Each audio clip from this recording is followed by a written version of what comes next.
Cheese of nightmares, you heard me right. 5 missing men on a strange mountain road. Venomous creatures on a Spanish beach. And threatening messages carved in your closet. Get comfortable. Turn off the lights. It's Monthly Spooky.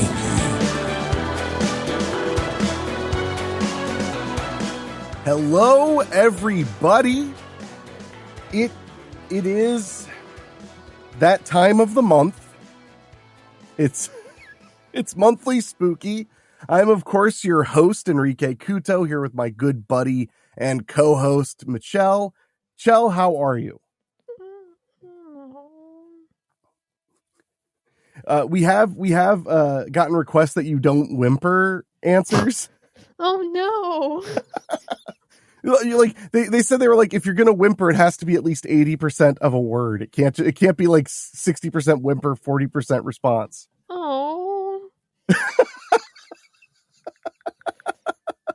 I love the term whimper.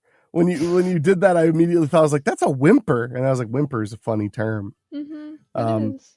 But Michelle has been having we've both been having challenging weeks. I lost my voice, which is just nothing worse, really, that can happen. And Chell is having problems with her mosaic.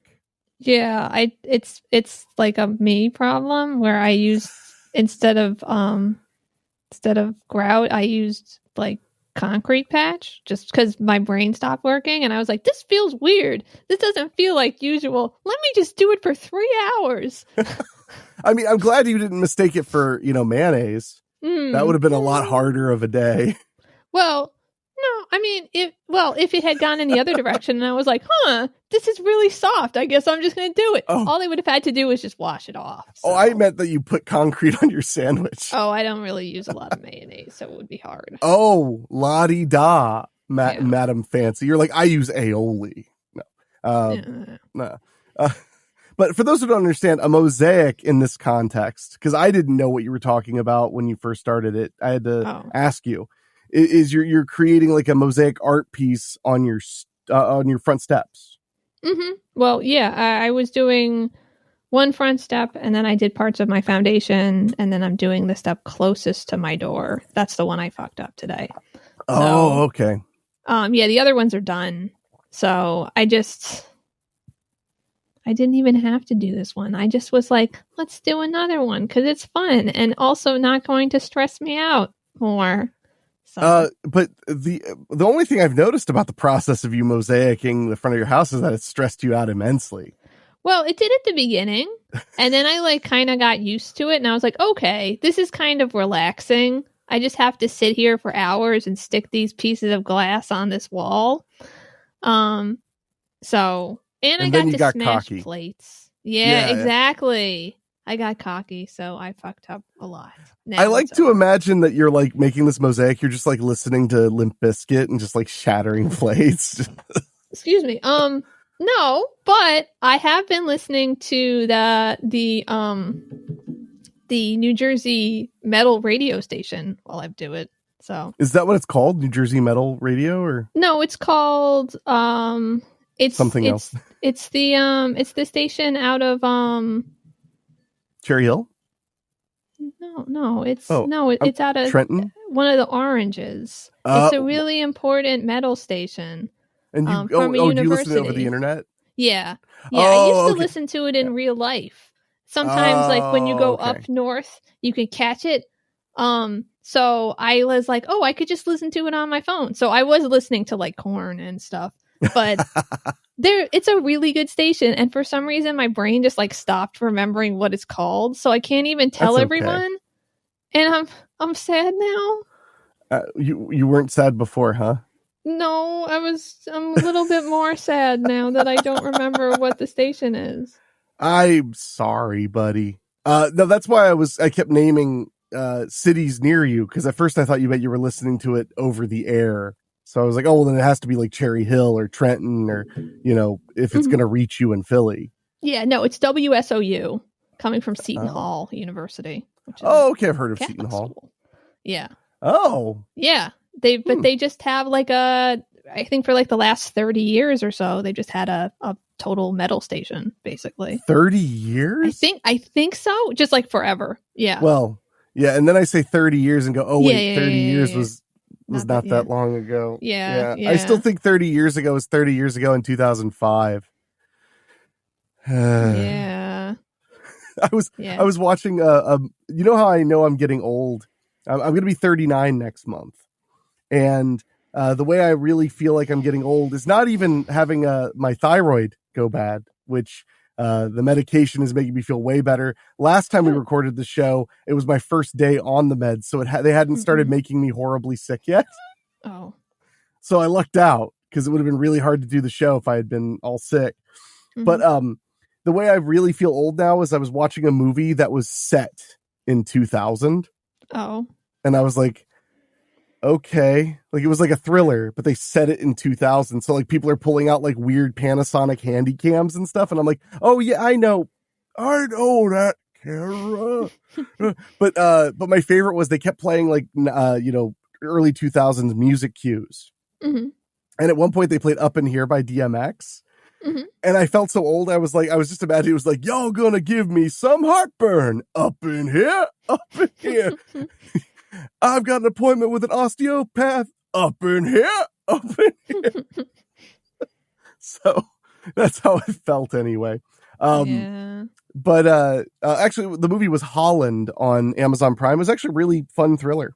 But yeah. Other than being sick on my thyroid medicine, which now I'm not, and now I feel like a lot better, like really well. And supposedly it's not even done absorbing. Like it's gonna be another month before I'm like really where I'm supposed to be with it. Great. So I'm very happy with that. Very happy my voice is mostly back because October is looming and I have so much recording to do. Just an obscene amount of recording to do. Yeah. So yeah, it's good times like that. But with that all being said, I'm very excited because we have some great spooky news to get into, including a story that made me think of you immediately. Oh no. I know. No, it's bad news. And our topic is something I had never heard of that I'm really excited to dive deep into, which is the Yuba County Five. I don't know where Yuba County is. California. Oh. Okay. I'm pretty sure. Watch me be wrong. But the Yuba County Five has been referred to as the summertime Dyatlov Pass incident. Huh. Okay. And I know you know about Dyatlov Pass because you actually wrote the Terrifying and True episode about Dyatlov Pass. Yes, I did. Yeah. So that's what it said. Like when I was looking at options, what'd you say? It was an avalanche. Oh, yeah, definitely. But in this one, it couldn't be because there's no ice or snow. But yeah. But like when I was looking up, Yuba County 5, it just said like summer Dyatlov Pass incident, basically. So that'll be our topic after we talk about some spooky news stories, and we have plenty of them and so much more. So we'll get to all of that right after this.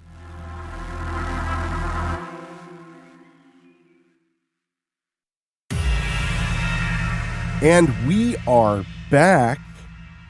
Before we dive into the news that is spooky, I did promise us an Erin Patterson update. Right. Erin Patterson, of course, the death cap mushroom murderer in Australia.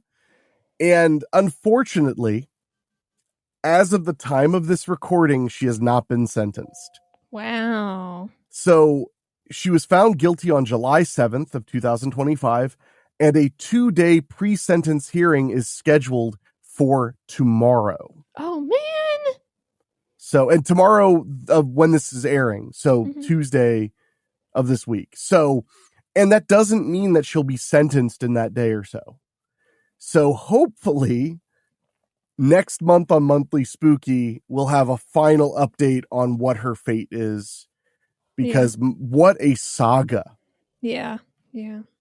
That has been. I still can't believe, for those who missed that episode, you really should listen to the episode where we discovered the death cap mushroom thing, because the article was super long and we were so engrossed. It ended up taking up like 5 or 6 segments when most stories take up 1, maybe 1.5, because it just kept getting crazier. The more we read, the more we were like, wait, what? hold on, what? Because like every time we take a break, I'd be like, Shell, I think I'm just going to keep going. I need to know what happens. And you're like, yeah, me too. So, but with that all being said, it's time for the spooky news. The spooky news. So, Chell, it's not often I see a spooky news story that feels like it would happen to you. Oh, I don't know. I mean, it just sounds like the kind of thing that would happen to you. Huh. Or more so that you would think would happen to you, I guess is a better way to put it. So this is from the New York Post. Headline is, Massachusetts woman hit with 5-figure medical bill after a wild bat flew into her mouth on vacation. Oh, man. Yeah, what? I'm scared that would happen. I knew it. This was a news story I heard just like living life. I just heard about it. Oh, really? And I had to go and save it for the show because I was like, this just sounds like something Michelle would be like, I don't want to go on vacation. What if a bat flies in my mouth? And everyone would be like, come on. When has a bat ever flown in someone's mouth before? So this story is pretty interesting. A woman on vacation whose employer-sponsored health plan had lapsed after recently being laid off wound up with over $20,000 in medical bills after a bat flew into her mouth. Wow. Erica Kahn, 33, was visiting Glen Canyon National Recreation Area. What a name. Glen Canyon National Recreation Area. Yeah, I think it's good. It doesn't even have like a good acronym. For a second, I was like, maybe it's the acronym. No, it's GCNRA. That's a good acronym. Okay. I mean, if you like it. In Arizona. Sorry. What did you say? I don't know. Okay. When the horrific encounter with the winged mammal took place, the former biomedical engineer, that's just extra funny, noticed a number of bats flying around while she was outside taking pictures of the night sky, but didn't think much of it. She didn't close her mouth? That is, until one got too close for comfort, winding up trapped between her camera and face. What? When go, please. Like, what do you mean between your camera and face? You know that you can move both your face and the camera, right? I'm guessing this happened in a matter of seconds. Yeah. Like split seconds. Mm-hmm. When she screamed in terror, an unknown part of the bat wound up in her mouth for a few seconds. Oh, wow. See, that's good, though, because when I'm, like, scared, I don't scream. So I would be fine in this situation. You just wince, right? I just either freeze or freeze. So. Either one. Yeah. Okay, gotcha. Her father, a physician who had been traveling with her, said she should immediately start a course of rabies treatments, even though she wasn't sure she had been bitten. She quickly went online to purchase a medical insurance plan before going to a hospital in Flagstaff to begin treatments under the impression it would cover her 2-week course of rabies shots, which she received at clinics in Arizona, Massachusetts, and Colorado. Mm-hmm. But her biggest shock of all came when the bill arrived, showing she owed $20,749 between the 4 facilities for treatment, including 4 doses of the rabies vaccine and 3 shots of immunoglobulin to increase antibodies against the virus, which is fatal if left untreated. Mm-hmm. I mean, I'm not surprised by it. I'm surprised because medical billing just never makes any sense. Yeah. Because, like, that's more than my entire gallbladder surgery cost by, like, a huge margin. Yeah. Why is it that expensive? I mean, I know why it's that expensive. Well, because the prices don't matter. It's in the medical world, take it from somebody who was uninsured for, like, his entire adult life. Mm-hmm. It's whose line is it anyway? The rules don't matter, or the rules are made up and the points don't matter. They'll be like, oh, this is going to be $24,000. And you'll be like, well, I don't have $24,000. And they're like, oh, this is going to be $2,000. And you're like, you didn't even talk to anybody or look at anything. The number changed that fast. Mm-hmm. What is going on? And I have a friend who works in radiology, and he told me that at the hospital network he works at, they expect to collect roughly 8% of everything they bill. Wow. Which was extra funny because when I looked at the bill for my hospital stay for the surgery, it was 8% of, it was 8 or 7% of what what the cost was. Wow. That was like that was what they billed me. Like it said like with discount, and then it was like the discount was like $18,000 or something ridiculous. Wow. So it's weird is what I'm saying. And I hope she doesn't end up saddled with this whole thing. It's really ridiculous. But also going to multiple clinics, that's really going to be confusing too. I mean, I think maybe what the problem was, I mean, obviously I don't know, but a lot of insurance policies, you can't just go to a different state and get treatment. I mean, if it's not an emergency, I mean, like at a hospital, like if you just go into like a place, it's probably not going to be under a policy. That's the other tricky thing is, unfortunately, like you shouldn't use the emergency. Well, you should use the emergency room for this, in my opinion. But like, but like, you know, there's talk about how some people will use the emergency room for all their medical care because they can't turn you away, and they basically will often let go of the bill if you don't have insurance. So, and this is not like advice. I've had experiences where I've had medical bills just disappear too. Like I was like, oh, I'm not ready to pay this yet. Like, I don't have any money. And I didn't even tell anybody. I was just like, oh, well, I'll wait till they send the next bill. And then another bill never came. And then years later, I even looked for the bill. And I still can't. I mean, like, I went on, like, I checked if I owed anything to anybody, and it was just gone.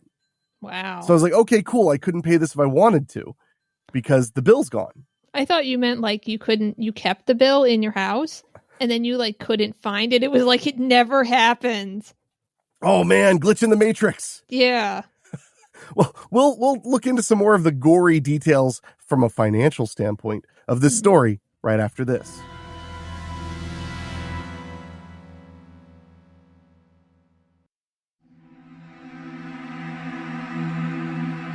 We are back talking about the only thing scarier than rabies, medical billing. And the piece continues with, she didn't realize the insurance plan she had purchased a day before starting treatment required a 30-day waiting period before coverage would kick in. An explanation of benefits letter she got in the mail grimly explained. When I actually got insurance due to emergency, basically, and it was 30 days when I did it last year. Yeah, no, I believe that. I honestly, like, if you're going on this kind of a trip where she's, you know, going to be out in nature and stuff, you should have insurance. I know that not everybody can, and her insurance went away because but like she was obviously able to pay for it when, you know, this happened. So unfortunately, this is kind of on her a little bit. Well, it is. I mean, but it's still a very unfortunate circumstance, but it also went viral because it's bizarre. Yeah. That it's about a bat flying into your mouth. You know, most people worry about bats flying into your hair. I don't think they really want to fly into your anything. I mean, this story kind of makes it sound like you might be wrong on that one. I think the bat got scared because she screamed and it didn't know what to do. So it flew awkward into the sound. Yes. It was just like, I feel really awkward right now. I'll just go into your mouth. Yeah. But I will say, like, that is a little bit like, to think that you would like sign up for medical insurance and then that day have medical insurance is a little silly. And actually the next quote she says is, I thought it must have been a mistake. I guess I was naive. You're 33 years old. I'm not trying to be a jerk, but like, you're an adult. You know, but part of me thinks she's like playing dumb. I don't know. A lot of people insurance is confusing and annoying. I mean, I'm glad I have good insurance and I'm really glad I have it. But like it was a lot of learning curve for me. You've been buying independently insurance for a really long time. Yeah. I mean, on and off. I did have at one point a job that gave me insurance. But yeah, in general, I've been just buying my own insurance. So. Yeah. Were you doing it before the healthcare marketplace? Yes. I thought so. Yeah. Yeah. It sucked. It sucked before the marketplace? Mm-hmm. Would you have to have like a person, like a middleman? No, it was just really expensive. Oh, okay. See, a lot of my independent contractor friends said it got more expensive after the marketplace. I think it probably depends on how much income you make, because yes, for sure. Yeah. like for a low income individual such as myself, it is less expensive, significantly less expensive than it was for me before the marketplace. But that doesn't mean that the actual cost of insurance isn't like 100 times more or whatever. No, that's probably a good point. Yeah. But like I was like covered back when you could still deny people for pre-existing conditions and shit. So I almost didn't get my shoulder surgery covered because I had just gotten health insurance, not surgery. When I went to the hospital because I dislocated it. Oh, right. I had like just bought insurance like a couple of months before, or like a month before. And they were like, it's a pre-existing condition. It's like, no, it's a dislocated shoulder. Like, I don't understand. Like, what do you, like, I couldn't walk around like this. Yeah. No, when I got insurance, the first thing I thought was, I was like, well, my health is insured. Time to go skiing. Yeah, without a exactly. Helmet. Let's go. Yeah. After being laid off from her engineer position the previous month, she opted against her insurance under Cobra for $650 a month, rolling the dice that she would not wind up facing an unexpected medical emergency. Khan told the outlet she's since gotten a new job and once again has health insurance. So that's good. She's negotiated some of the bills down a bit, but says she still owed more than $19,000 for her treatment. A bit, and you didn't even get like $2,000 off? Yeah. But it does say she plans to continue appealing. She should. Mm-hmm. There's no way they're going to actually expect her to pay that. Yeah. No chance. I mean, you ever notice that? Like some bills, it's like they'll just send it to you to see if you'd pay it. No, I always pay my bills. They're just, well, no, but I mean, like, they'll just be like, gee, I wonder if you'd pay this. Like, at my apartment in Jersey, they kept my massive, they tried to keep my entire deposit and then tried to bill me like a little bit more. And when I complained until they gave me back a third of my deposit, but they kept over $1,200 because the carpets were dirty after 3 years of living there. So like, fuck that guy. But my point is, like, I was like, wow, if I had just had money, I would just pay this and be like, okay. And like, it's like, they're like, come on, dumb money. Come on, dumb money. Despite her horrifying encounter with wildlife ripped from the stuff of nightmares, Khan said it hasn't put a damper on her love for the great outdoors. Quote, I know what bats taste like now. It's an earthy, sweet kind of flavor, she joked to the outlet. It's actually a pretty funny story if it weren't for the horrible medical bill that came with it. Mm-hmm. Yeah. Around 4,000 animal rabies cases are reported each year in the U.S., according to the Centers for Disease Control and Prevention, with less than 10 people dying of the virus per annum. More than 90% occur in animals like skunks, raccoons, foxes, and bats. Bats account for the highest proportion of reported animal rabies cases at 33%. I know. Yeah. You're very afraid of getting rabies, right? Yes. Yeah. It's scary. You ever watch those videos of people with rabies? You ever do that? No. Where they're like afraid of water, literally? I don't want to see anything. You hold a cup of water in front of them and they're like terrified? No, I'm scared. No, I would never watch that. No. Yeah, don't. No. I'm not saying you should. I'm saying I did and I regret it. Jeez. Yeah, jeez. Why would you do that? Because I'm a fool. Why would somebody film that? To document health? I mean, maybe. No. So, Chell, I know you're not much of a late night snacker, right? No. Yeah, well, I found out through this news story that we're going to cover after the break that a very popular late night snack could be the stuff of nightmares. Good. We're going to talk about that and much more right after this.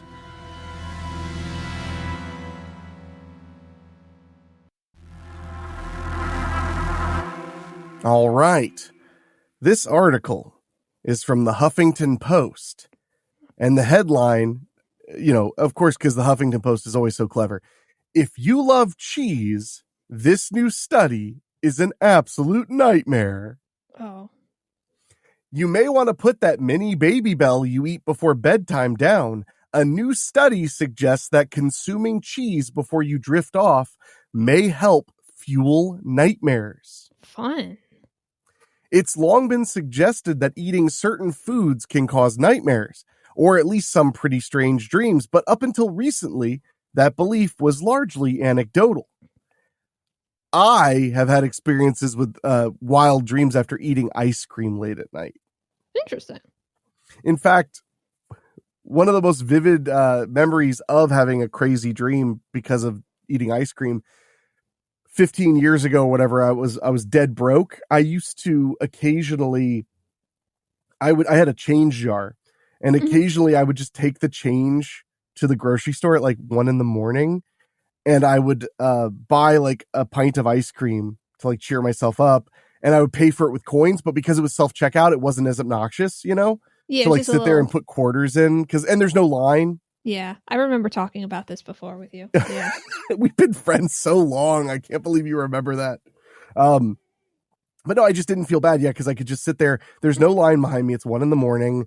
and I'm just paying with dimes and quarters, and it's fine. You know, nobody cares. And, you know, this is 2014, so a tub of ice cream was like $2.85. Right. You know, as opposed to $1.7 million in today's money. Yeah. So, but I remember I came home. I must have had a bad day or something, and I ate the entire pint. And I don't usually do that.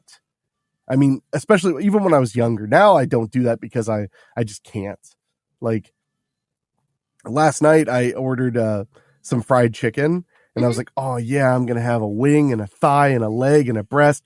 I barely got through. I had a breast, a leg, and I barely got through the thigh. And I was like, oh my God, I'm so full. And when I was 22, one time I ate an entire bucket of KFC and then went dancing all night. Like, wow. I was a friggin' monster. Wow. Yeah. And yet somehow I'm just as fat. So what the hell? No, but,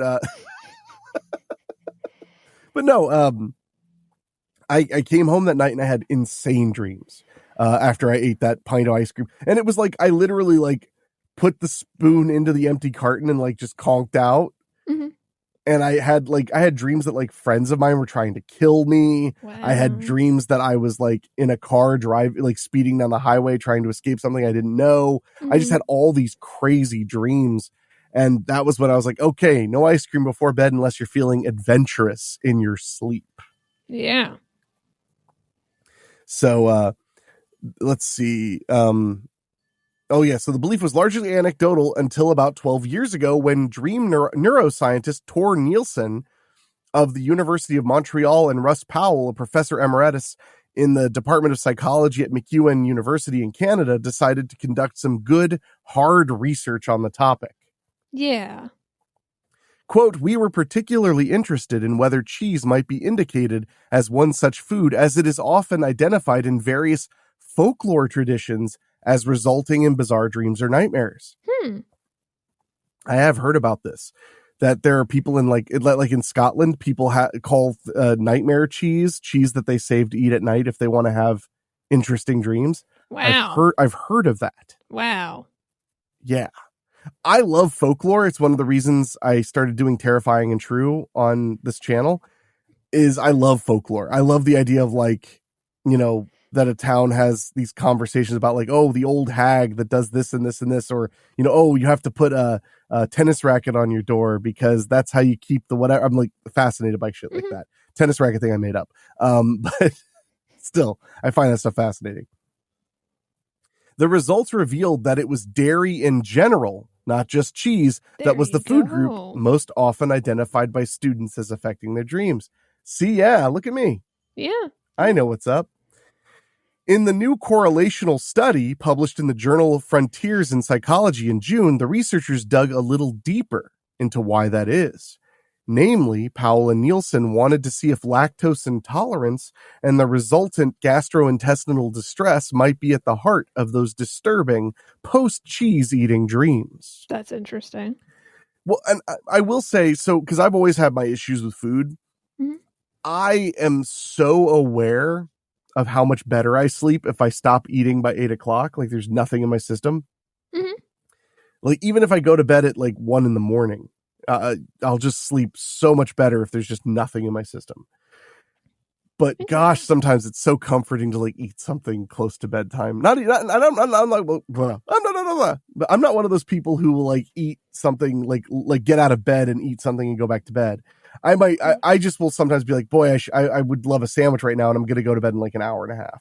Mm-hmm. And it's like, that's not ideal. Yeah. You know, I'm not a crawl out of bed and eat, but I am like eat somewhat close to bed person.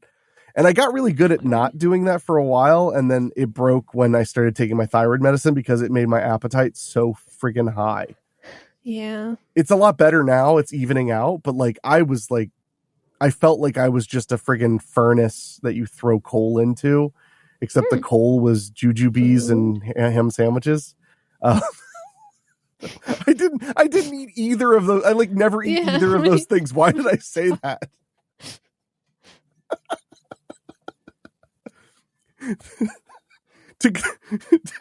To conduct the study, they recruited 1,082 psychology students from the McEwen University and asked them to complete an online survey that examined their food habits, sleep time, and quality, dreams, and nightmares. Sleep time and quality, dreams, and nightmares. Mm-hmm. They also probed the students' perception of how certain kinds of foods and time of eating impacted their sleep and dreams, if at all. As in the original study, the results revealed that eating dairy-rich foods was associated with disturbing dreams. And lo and behold, yep, there was a correlation between lactose intolerance, gastrointestinal symptoms, and nightmare severity. Interesting. This is extra weird when you consider, I don't know about you, but when I was growing up, like if you had trouble sleeping, they'd be like, drink a big glass of milk. Mm-hmm. Yeah. Well, maybe it helps you sleep, but then you just have really bad dreams.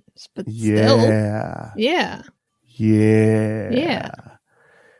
I don't like milk very much. So I don't like milk as an adult, no. I like almond milk in stuff. Like if I'm going to have cereal or like dip cookies, then I'm all almond milk about it.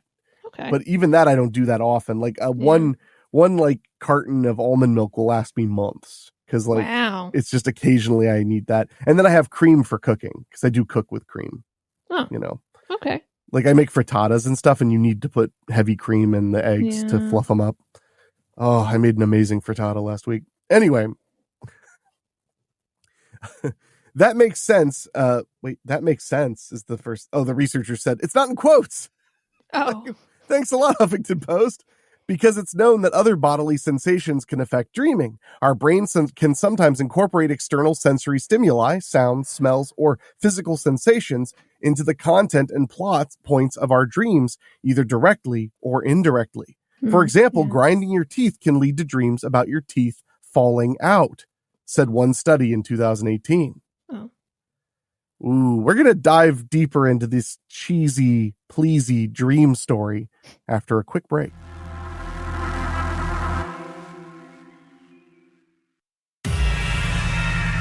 All right, let's find out more about the nightmares that cheese cause, which, by the way, sounds like a really lame conceptual album that somebody's like, please listen to my CD. The nightmares that cheese cause. As in the original study. Before we get to that, I did want to mention, they mentioned how other bodily sensations can affect dreaming. You've had that, right? Where like external factors make you dream. Do you have any funny examples of that? I'm not sure if I understand what you mean, but like hearing a sound and you start dreaming about the sound or something like that. Usually it's the other way for me, where I think I hear a real sound and then I wake up. It's like but auditory, I do have auditory hallucination. Yeah. But I do have that thing, when you're just about to you're kind of falling asleep and then you have like an involuntary leg movement and whatever it is happens in the dream and you like fall or something. Oh yeah. The worst one of those I ever had was when I was a kid, because I suffer from sleep paralysis occasionally as well. Mm-hmm. And one of the worst experiences of that I ever had, I remember it so vividly because it was so scary. I dreamt, I was like probably 8 or 9 years old. And I dreamt I was standing on my dresser in my bedroom and decided to jump from my dresser to my bunk bed. Mm-hmm. and didn't make the distance and went headfirst into the wood of my bunk bed. Ow. And I my whole body leapt up out of the bed. Wow. And it scared the shit out of my Karen Terrier. He was just like, what the shit? I was asleep, man. Aww. No, Toto was not the nicest dog. He growled at me for it. Oh. He was like, "Her," and I'm like, I'm just a child. He's like, I know, I'll bite you. He was a mean old bastard, that dog. I loved him to death, but he was a mean old bastard. Anyway, but no, I've had like little things where obviously if my body's really stressed or really sore, it'll make my dreams more, stressful, I guess, like I've had little things like that. But and I have had a few times where I felt like my alarm clock kind of became a part of the dream for a minute before I woke up. Okay. But it's hard to describe what that means. Like the only way I could describe it would be that in my dream, I thought I was hearing that sound. Mm-hmm. Yeah. And actually, sometimes when I'm almost asleep, I swear I start to to see images of because I go to sleep watching or listening to television and stuff. Mm-hmm. Sometimes when I'm about to fall asleep, I will close my eyes and I swear I'll start to see images that are matching the sound I'm hearing. Okay. But I'm only half listening to the sound too. So if I start to look too closely, for lack of a better term, then I'll realize oh, this is gibberish. And so is what I'm seeing. Like I'm seeing gibberish too. Yeah. It's a really weird thing. Yeah.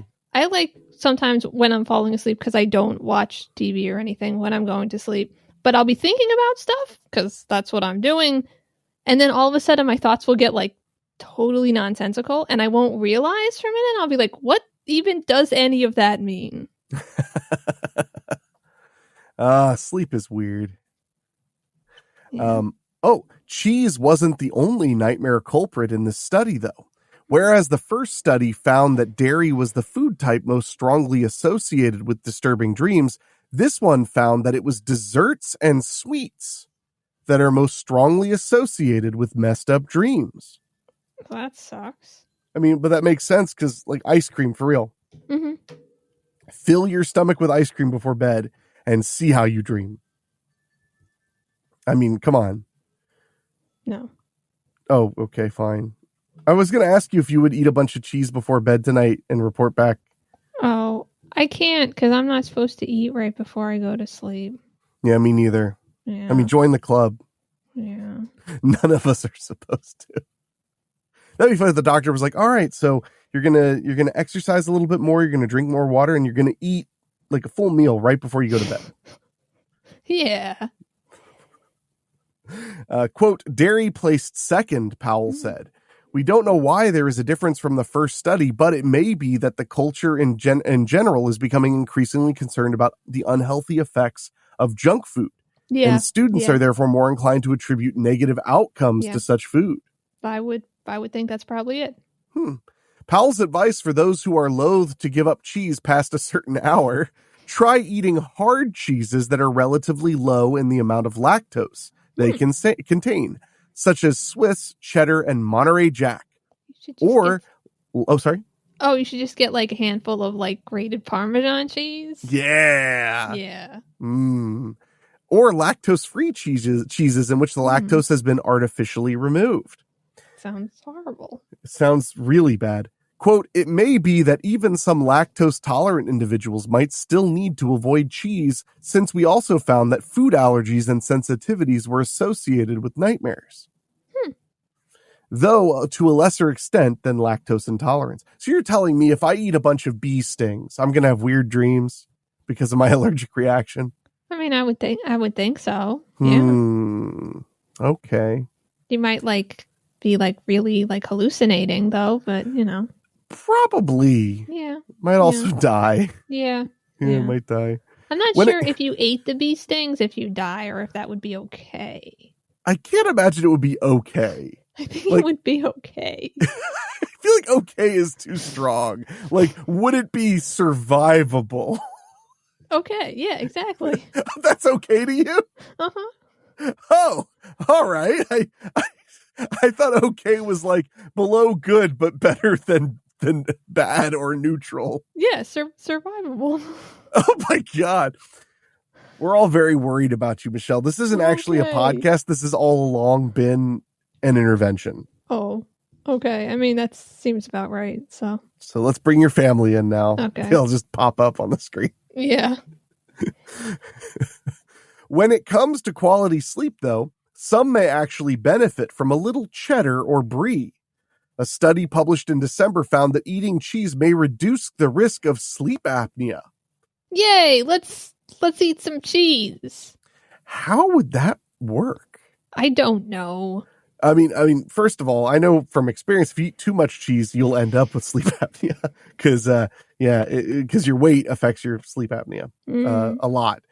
A common sleep disorder where breathing repeatedly stops and starts during sleep. The authors of that study suggested that essential nutrients found in cheese, including calcium, protein, and vitamins, could influence metabolic and cardiovascular health, which are both factors associated with sleep apnea.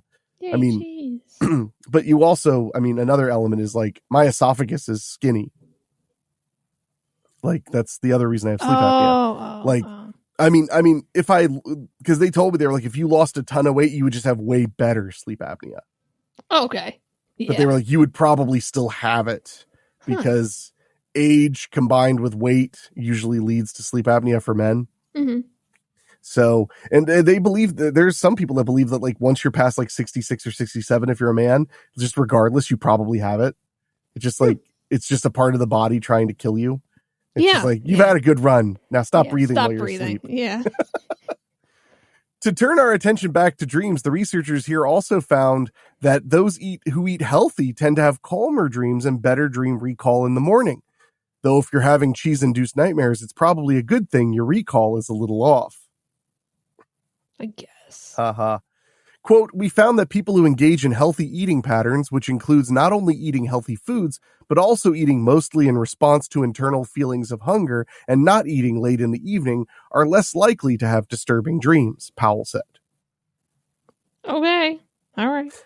Yeah. Good for those people, we guess, but we'll take our nighttime cheese and the consequences. Thanks, HuffPost. You're always so clever.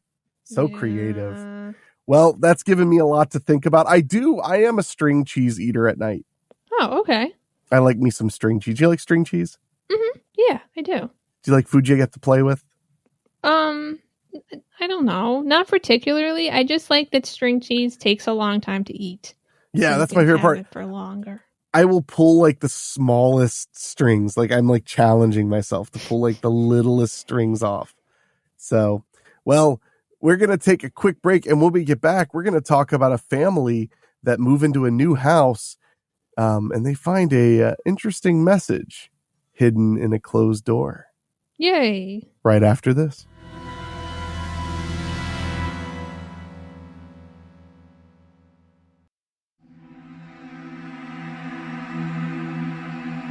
Okay, we're back with a story from Newsweek. I love doing haunted house stories and stuff because you are a certified home inspector. You always bring something extra that I wouldn't expect to the concept of the cabinets open on their own. And you're just kind of like, is it very humid? So, but this headline was, I kind of grabbed me. It said, family move into new house, chills at message found, scratched inside closet. I mean, that's where you put your messages. So it's true. So when I was a kid, when I was like 7 or 8 years old, we moved into a townhouse, and my closet was the weirdest closet. You walk in and it's just a closet, but then there was maybe 3 feet square that went in further, like a shelf. But it went in 3 or 4 feet. Like I could go in there. I could climb up in there and sit there. Huh. And it was like my secret hideout that wasn't a secret. I mean, it's just right there. Yeah, but I thought it was the coolest thing. Mm-hmm. I could climb up there. It was just a little cutout, it looked normal. It looked, it like matched the wall and everything. It was like clearly done on purpose.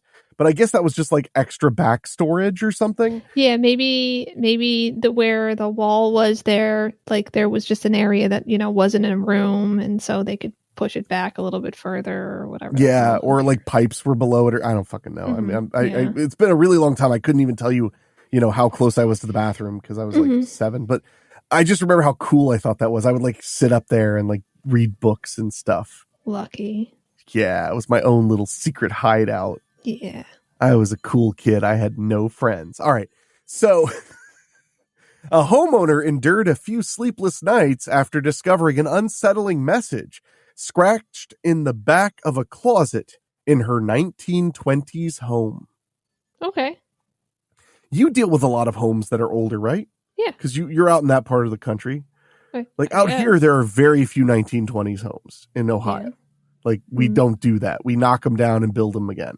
It's weird. Whatever. You people and your love of the old drafty houses with no central air. I don't know what you people are thinking. It's good. They're really sturdy sometimes, and then they get lots of rot and things. You listed that like the positive things. I mean, it's just true. No, it is true. It is true. Did your elementary school have air conditioning? I don't know. Mine did not. Mine probably didn't, because it was a really old building. Same. Huh. No, you know what? Part of it was old, and then there was like a newer section. So I bet it did have air conditioning. So my elementary school, which was super old, did not have air conditioning. Then my middle school, which was super new, was a 3-story building, and it had air conditioning. And then the high school was, kind of that typical like big 1-level, flat spread out building. Okay. That didn't have air conditioning. Oh, that sucks. My high school was brand new. We were the first graduating class from it. So it absolutely had air conditioning. Yeah, that area was really new at the time. It wasn't. No, what was going on was we already had a high school. But our population just boomed so much that we needed to build a second high school. Oh, well, that's kind of what I meant was the area had like, what I meant by new was that like it had grown a lot. Yeah. Is more what I meant. Like you were kind of in a like newer communities inside that area were like burgeoning. Yeah. So I was right. I just had to lawyer my way to it. I just had to lawyer to it. Madeline Jones and her family moved into their new home in Arlington, Massachusetts. That's why the house is so old. They're in the Massachusetts a year ago, but didn't notice anything was amiss until she recently began reorganizing her clothes. That was when she saw the chilling 15-word message written in the back. Quick, somebody count how many words there are so we can put it in the article. Quote, "It's way in the back of a probably 3-foot closet scratched into the contact paper," Jones told Newsweek. "It totally creeped me out." All right. Etched crudely into the wood at the back of the vintage piece of furniture were the following words. "A red river clogs my eyes as I slide down deeper from despair to death." Aww. Aw. Someone was trying to be really edgy. 1920s edgy. I mean, it could have been in the 1980s. It could have been 1991. Who knows? That does scream The Cure. You're right. Yeah. That like screams The Cure. That to me, that's like, oh, you're a teenager and you think you really like that word. My Chemical Romance. Yeah. Jones's home dates back to 1924, meaning the message could have been written any time in the past century. So far, her efforts at finding the origins of meaning behind it have been fruitless. Quote, "I initially thought it must be song lyrics, but my Google search didn't turn up anything," Jones said. That's because it's underground. You wouldn't know it. Yeah. It's like, it's not your thing. Yeah. I showed the photo of to all my friends and family who were equally spooked. It is creepy though, like with no context whatsoever. Like you just found it in the home you own. It's just written on the wall. It would be a little weird. I guess I just like houses just have shit written in them all the time. Yeah, well, didn't your house come with like a murderous looking dagger? No, it wasn't a dagger. It was a machete? A machete. And it's not this house. It was the last one. I know it was the last one because I almost took it with you. Yeah. I almost took it with us, and you're like, no, that was here when I moved in. Leave it. And I was like, oh, okay. Oh, you can't make stuff like that up. That's too much. Mm. Oh, man. The lack of answers and the fact it felt like something out of a horror movie left Jones suffering from a few sleepless nights. Quote, "Who could sleep 5 feet away from something like that?" she said. Me. Yeah, you're like, I find things in my closet say I'm gonna kill you and stuff every day. I'm just like, yeah, cool. Like, I mean, you haven't yet. Like, what's taking you so long? I'm right here. Nice story, bro. Yeah. Jones would be forgiven for thinking something paranormal was at play. While it's not the majority, a significant proportion of Americans do believe in the supernatural world. We dug deep into that Gallup poll was that last month or the month before? I think it was last month. Yeah.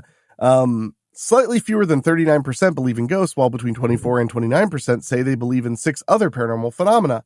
Yeah, we know. Telepathy, communication with the dead, clairvoyance, astrology, reincarnation, witches. I love that the last one was witches. Mm-hmm. Eager to get answers, Jones took to Reddit, posting a picture of the message under the handle u/vitaminmm. Okay. Sure. That's a great username. Yeah, it's as good as any. At least it doesn't have any slurs in it.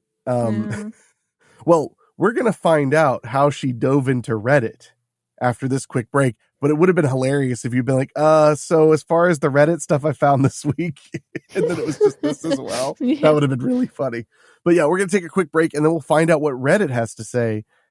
Is this a message of murder or emo teen angst? Hopefully we'll find out after this.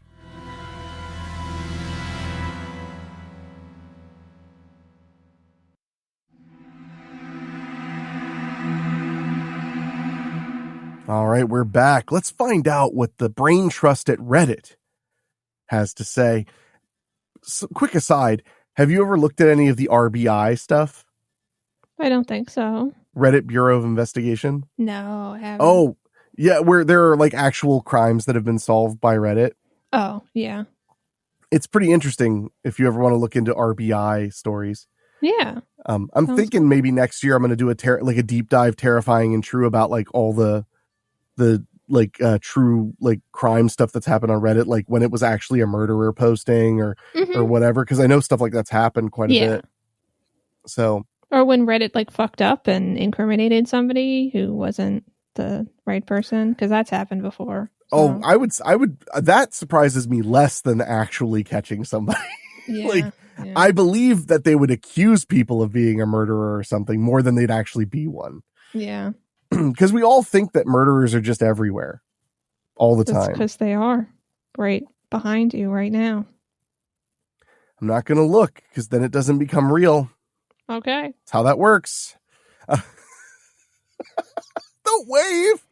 What, I'm supposed to be rude now? Oh, that's my Chell. Quote, "I love posting on Reddit. You get such a wide range of reactions. My personal favorite are the people who accuse you of staging something like this for upvotes," Jones said. Well, now I think she staged it for upvotes. I think she staged it for upvotes, too. Yeah, the moment she said, "I love posting on Reddit," I was like, oh, this is about clout now. Got it. Ha! Got him. One user described the message as an example of, quote, high school teenage angst. See? Yeah! See? It just says, you/Michelle Antisocial said. And I'm like, hey! Another, meanwhile, shared a memory of doing similar. Quote, "When I was 12-ish, I distinctly remember writing weird things on the wall of my closet over the door where they'd never really be seen," they said. Mm-hmm. Things like, "I will burn this house down and I hear voices at night.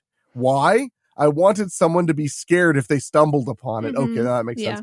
Yeah. We'll have to check if it's still there next time I visit. Okay, no, at first I was like, oh, what, you wanted to sound like a psycho. Now I'm like, oh, you wanted people to find it. Exactly. Be creeped out. That's funny. Yeah.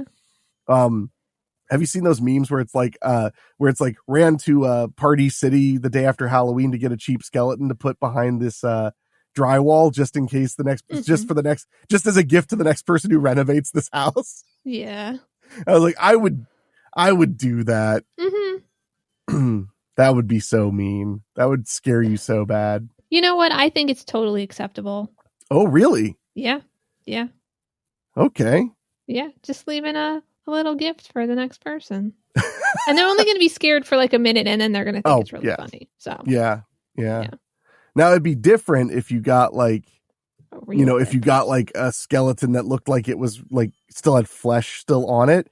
And it was an animatronic that was motion censored and you wired it into the house's power so it would work no matter what. That's how you really do it. We're going to have to do that now.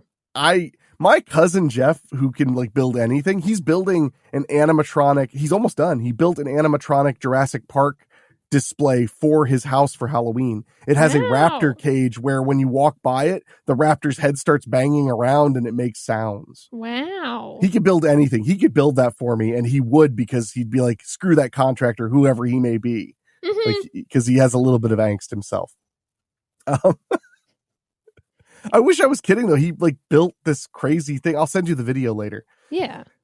It turns out that may not be a million miles from the truth of Jones's situation. Quote, I talked to our neighbors who have lived next door since the 1970s, and they told me that 3 daughters shared our bedroom, which is a maximum of 100 square feet in the 70s and early 80s. 100, that's tight. That's not that tight. That's pretty small. It's 10 by 10. So yeah, I just like, that must not be the biggest bedroom in the house then. Like, why are you staying in that one when you bought a house? Like, get a maybe there's bedroom. Just not. Maybe it's a 2-bedroom house. You people, I swear, you coastal people. Quote, upon further investigation of the closet, there are a number of things written inside. Mm-hmm. There you go. That's not. One is Aileen 84 and I love Gary with Gary crossed out. Houston, we have teenagers. Man, I'm mad that Chell caught, like, you just friggin' nailed this instantly. Well, I mean, that's because that's, I don't because that's know. What you were? You were that? Oh, I mean, kind of, but I didn't write on my closets. No. But like, yeah, no, I mean, that's just what this is. My ultimate conclusion is that this was the early 1980s emo musings of a teenage girl. Mm-hmm. Still not the kind of thing you want to find etched into your 100-year-old closet wall, though. Yeah. Despite the unsettling nature of what was written, Jones has no plans to get rid of the wardrobe. Quote, it's a closet, so we're pretty stuck with it, she said. I may wallpaper over it at some point, but I'm enjoying the creep factor for the time being. Good. Okay, that ended on a nice note. Like, I love that. I heard that and I was like, ooh, I wonder what that could be about. And you were just like, teenager did it. And I was like, oh. Sorry. No, you were right. I was wrong. I got what I deserved. Yeah. Hope you're happy. I mean, I'm pretty happy. Just at this exact second. No, I'm not happy anymore. Okay. Well, that lasted longer than I was expecting. So we're going to take a quick break, but when we get back, we're going to talk about something kind of crazy going on in the beaches of Spain. Oh. Yeah. Something venomous. Spiders? No, that's the thing. No. Oh. So we're going to find out right after this.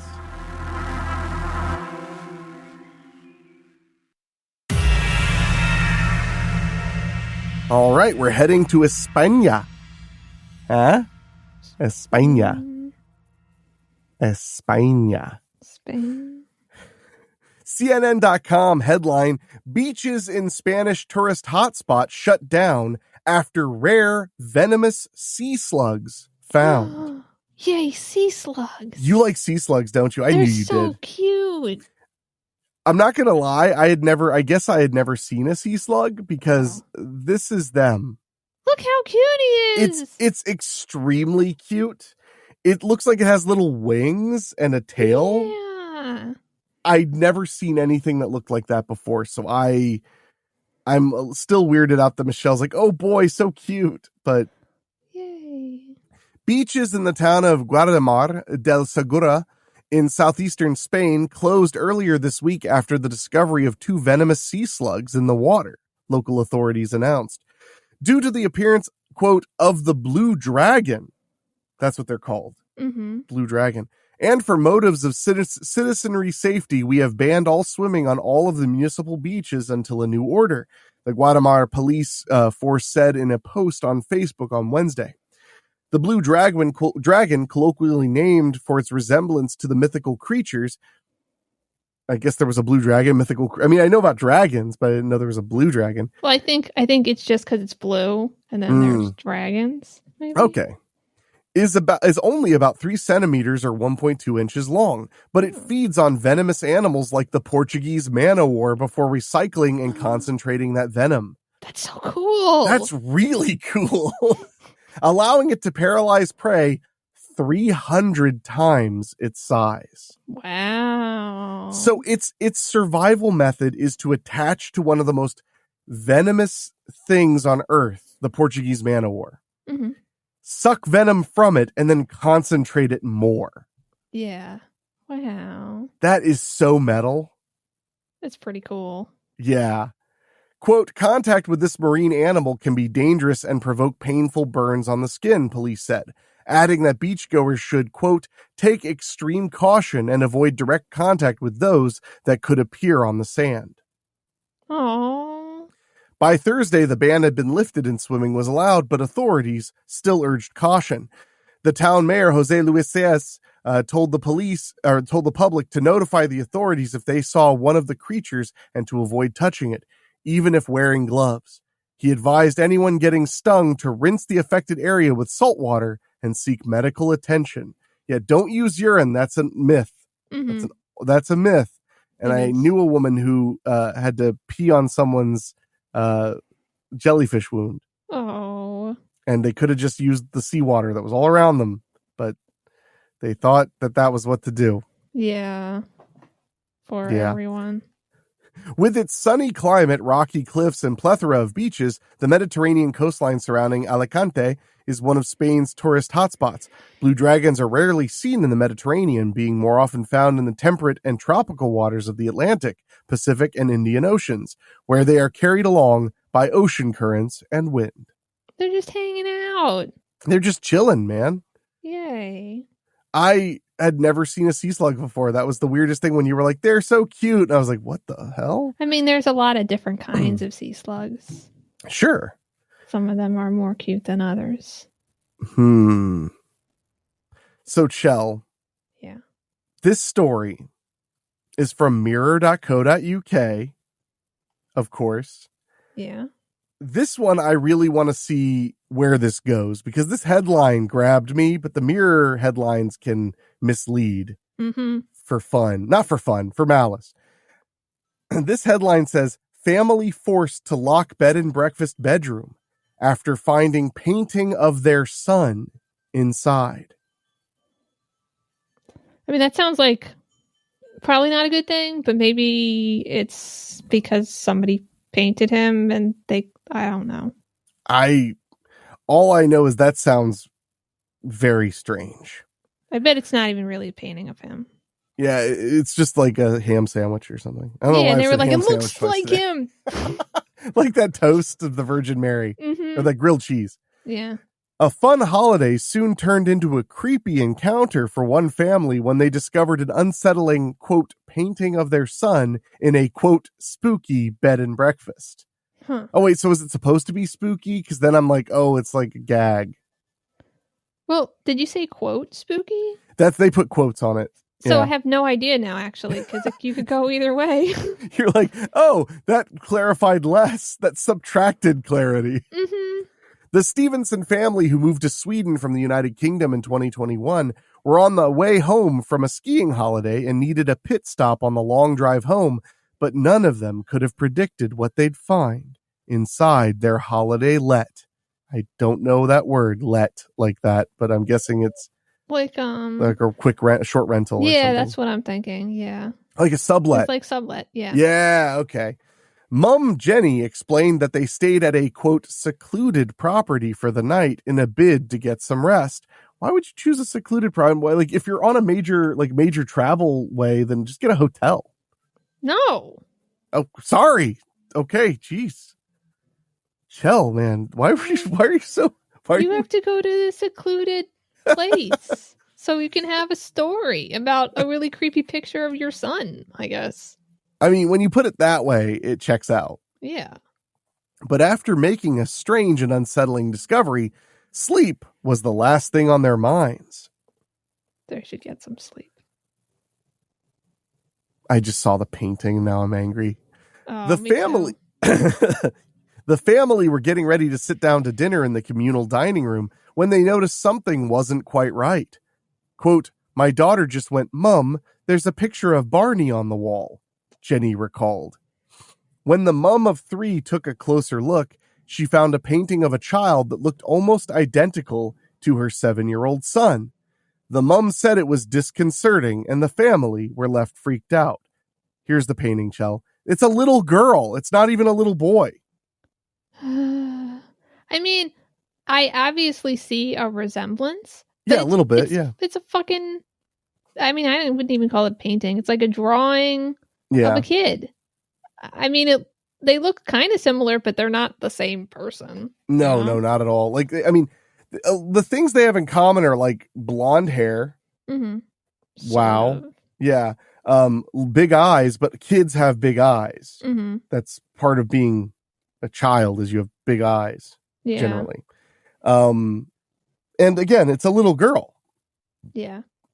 And her hair isn't even that blonde. Like no. The living child's hair is very, very blonde. Like, I think you said the living instead of the actual. You went with the living child. Yeah, the living child. Because the other one was probably alive one time, too. Or it could not. Just... to me, it looks like an old advertisement painting or something. It could be, yeah. But, yeah, it does. It just... They don't look that much alike. I mean, it just... They're both, like, little white kids. Yeah, yeah. You know, like...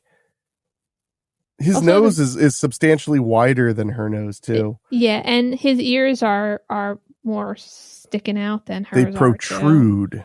Thank you. Yeah, yeah. And her ears protruding, she's wearing a hat. Mm-hmm. So, it like, her ears are protruding slightly, and that would be from wearing a hat. If that picture was painted from, like, a photograph or, you know, a model. So... Ring. Oh yeah, that's an advertisement. Ignore that. The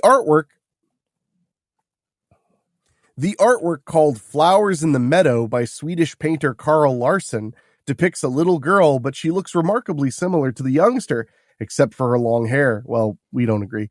In the painting, the child can be seen wearing a hat and is surrounded by flowers. So it's even like not even a mysterious painting. It's just a painting that exists.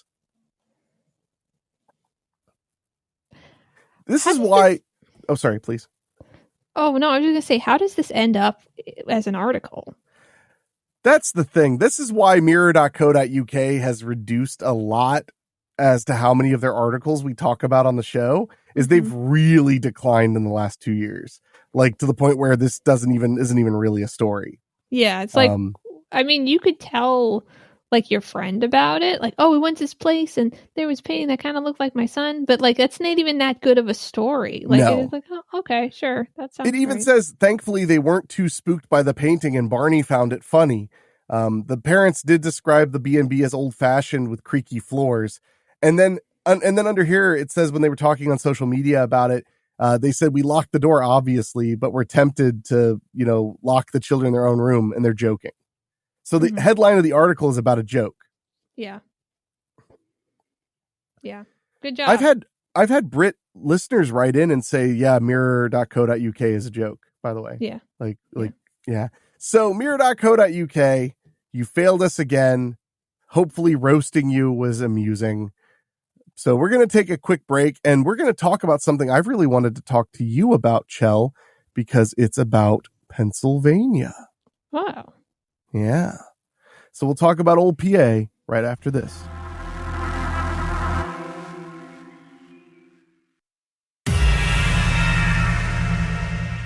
We are back, and the article I was referencing, it turns out it was kind of like, it was super misleading. So I'm not going to, there is no shocking new evidence, but I do want to cover the fact that there is a UFO festival going on in Pennsylvania and talk about that a little bit because I think it's really cool. Are you familiar, Michelle, with the Kecksburg UFO incident? I don't think so. In Kecksburg, PA? They call it the Roswell of Pennsylvania. Where even is it? I don't know. You're the one who lives in PA. It's a big state.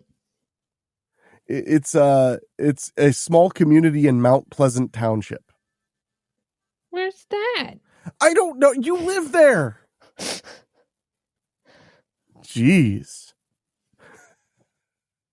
But apparently, in 1965, there was a UFO crash. That's the scuttlebutt. Mm-hmm. So I want to read this article from triblive.com. 20th Annual Kecksburg UFO Festival promises update on 1965 crash. 60 years ago, a December day changed the course of history for Kecksburg, a small community in Mount Pleasant Township. People in 7 states and Canada reported seeing a fireball in the night sky on December 9th, 1965, according to an article that appeared in the Tribune Review. Quote, "Back in 65, I was there," said Ronnie Struble, 82, founder of the Kecksburg UFO Festival. And I want to say these pictures are great. They're like people dressing up like in fun costumes as aliens and stuff. Oh, cool.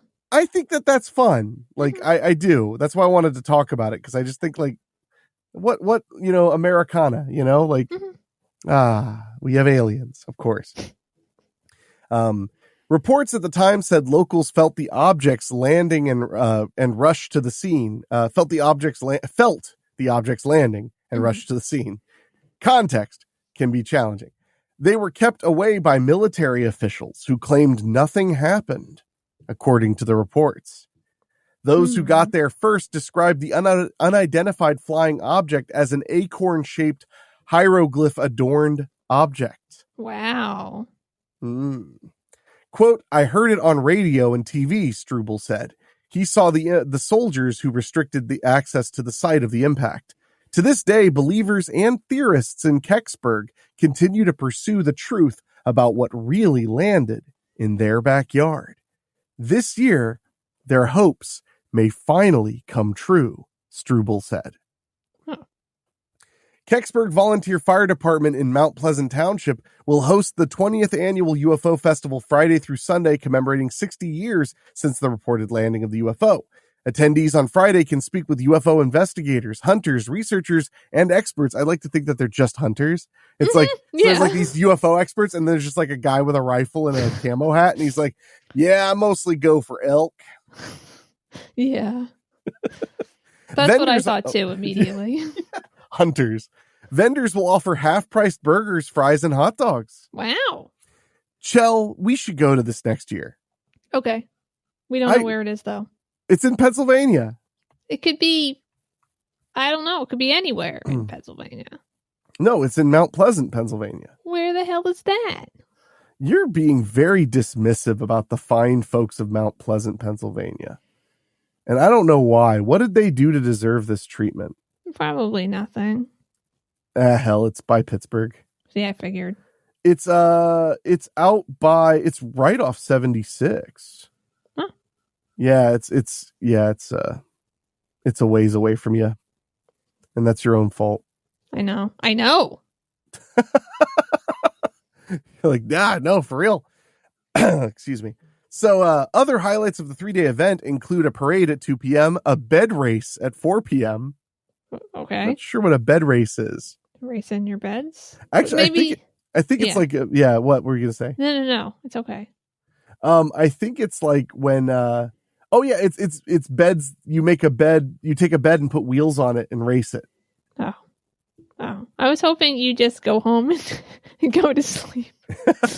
Whoever can sleep the fastest while eating the most cheese. Yeah.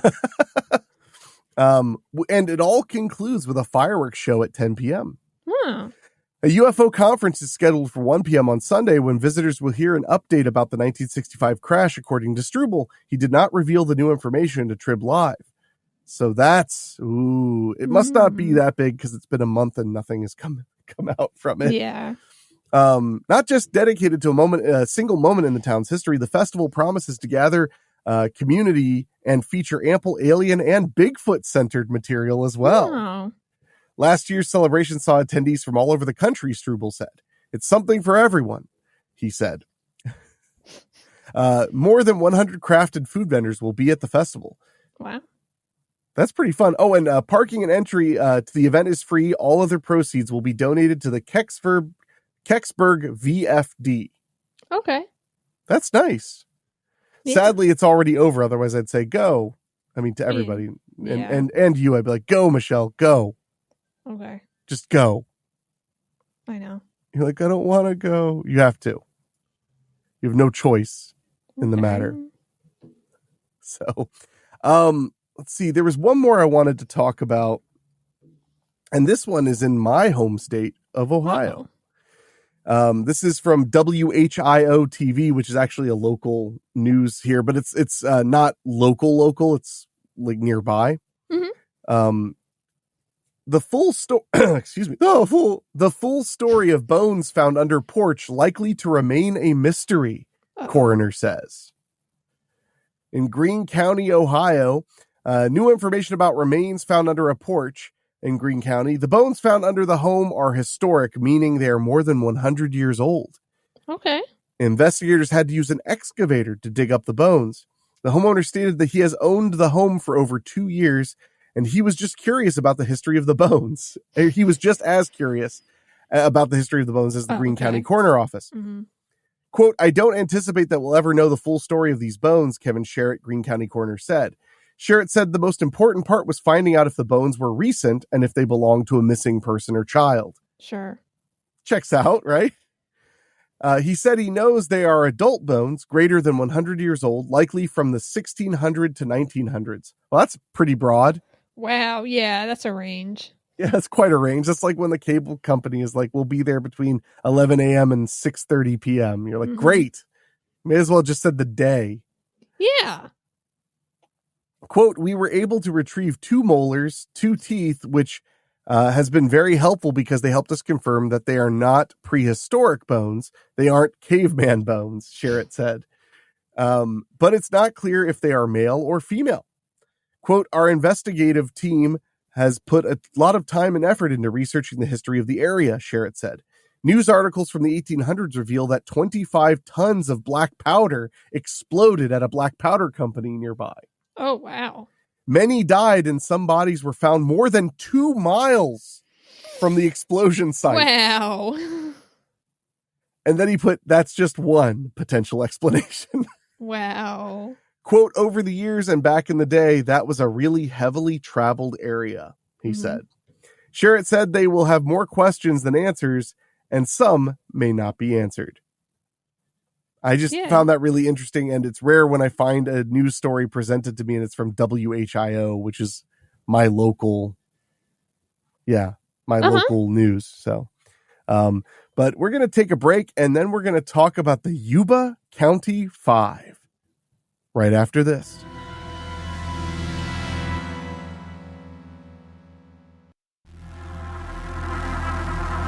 So many of us have heard of the Dyatlov Pass incident where some hikers, I believe, disappeared. They were found frozen. Cross-country skiers, I believe? Yeah, they were cross-country skiers. You're right.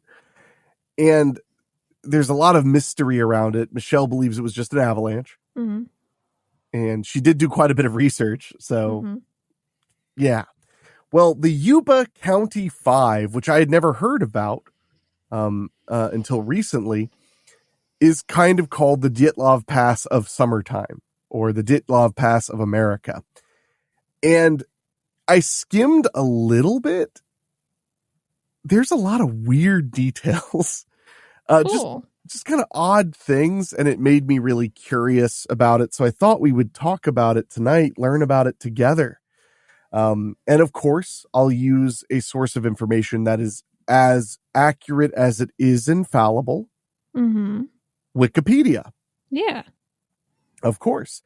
The Yuba County Five were a group of young men from Yuba County, California. I wonder if that's a coincidence. I don't know. If like they all met in like Colorado and were like, let's call ourselves the Yuba County Five. And then, and then they go to California and they're like, guys, you're never going to believe where the apartment is. It's in Yuba County, California. And they all like high fives. Like, oh man, that's sick. Here's where it gets less funny. Each with mild intellectual disabilities or psychiatric conditions. Okay. Who were reported missing after attending a college basketball game at the California State University, Chico, also known as Chico State. On the night of February 24th, 1978, 4 of them, Bill Sterling, 29, Jack Hewitt, 24, Ted Weir, 32, and Jack Madruga, 30, were later found dead. The 5th, Gary Mathias, 25, has never been found. Oh. Guess he killed them all? That is my first thought without knowing anything else. Several days after their disappearance, Madruga's car, a 1969 Mercury Montego, in which the group had driven to Chico, was found abandoned in a remote area of Plumas National Forest on a high mountain dirt road that was far out of their way back to Yuba County. Mm-hmm. Investigators could not determine why the car was abandoned, as it was in good working order and could easily have been pushed out of the snowpack it was in. Oh, wait, there was snow? I'm so confused. At that time, oh, wait, they're in a mountain. Yeah. Yeah. Okay. Yeah. At that time, no trace of the men was found. In June of 1978, 4 of the men's bodies were discovered after the snow had melted. Oh, it really is like literally an American Dyatlov Pass thing. I guess it's because their bodies were found in the summer. It was listed as a summertime thing, which is strange. Yeah. Ted Weir was found inside a United States Forest Service trailer some 20 miles north of the abandoned car. Only bones were left of Jack Madruga, Bill Sterling, and Jackie Hewitt as a result of scavenging animals. Weir had apparently lived for as long as 3 months after the men were last seen, starving to death despite an ample supply of food and heating materials in the nearby trailer. What? Weir was missing his shoes. Investigators found Mathias's own shoes in the USFS trailer, suggesting Mathias also survived for some time beyond the group's last sighting. Yeah, this is one of those. One of those weird mysteries. Yeah. Yeah. What, you have a thought? Well, I just figure that one dude killed everyone and he dragged that one guy to that place, but then like tied him up so he couldn't eat anything. And then he died. And then he escaped. But lived for like 3 months potentially. So he had to be eating for a while. Well, so he's feeding him? Yeah. And then he stopped. Then he left. Oh, okay. And he died. But then something came and untied the ropes. So it doesn't Okay. Solid. I don't see any holes to poke in this theory. Good. A local man later came forward claiming he had spent the same night in his own car a short distance away from where the Mercury was found. The witness told police that he had seen and heard people around his car that night and twice called for help, only for them to grow silent and turn off their flashlights. This and the considerable distance from the car to where the bodies were found has led to suspicions of foul play. So another guy was stuck in his car in the snow and was sleeping in it, heard people around, called for their help, and supposedly they didn't say a word and they turned off their flashlights to hide from him. Yeah. That's pretty weird. It is pretty weird. So let's dive into the background of some of these folks. Actually, it looks like it's mostly just about Gary Mathias. Mm-hmm. While he was stationed in West Germany as part of the United States Army service in the early 1970s, Gary Mathias, a resident of Marysville, California, developed drug problems.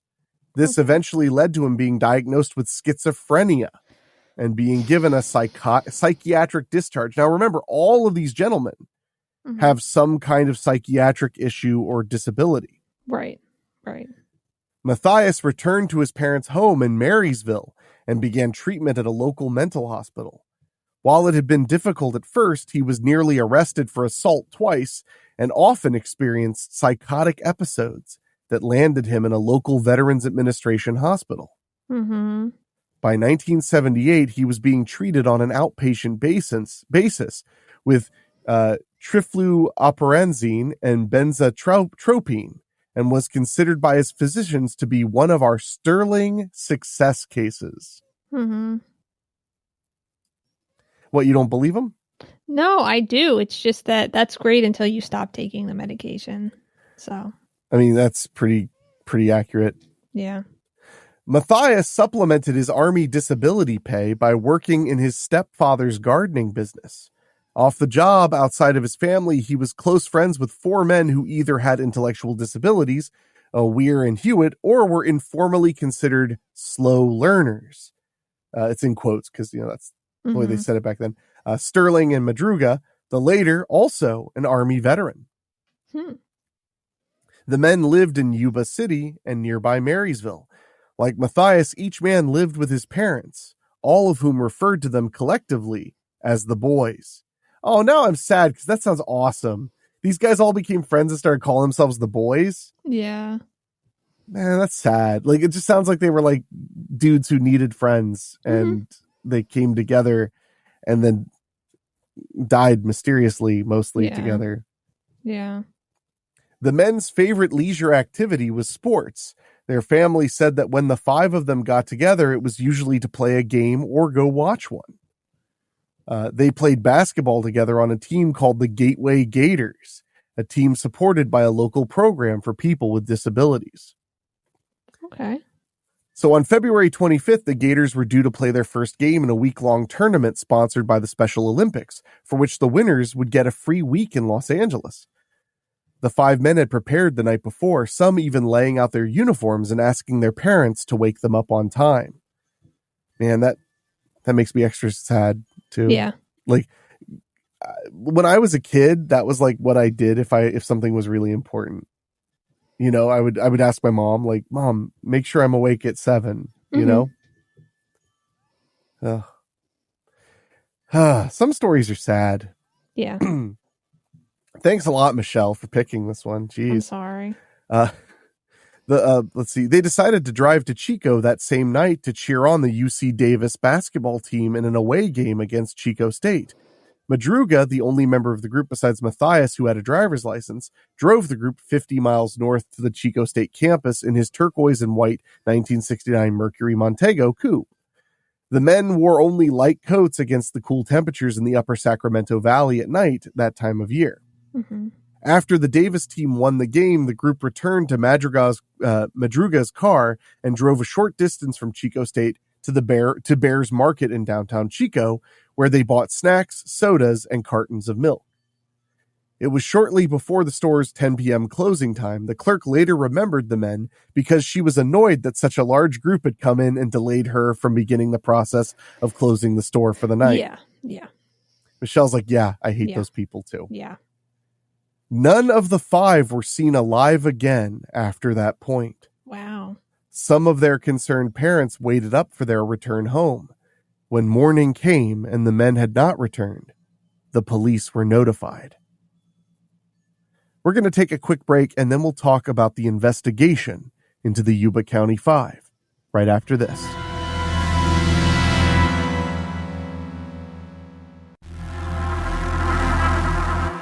So, when it comes to the Yuba County Five, police in Butte and Yuba counties began searching along the route for the men took to Chico.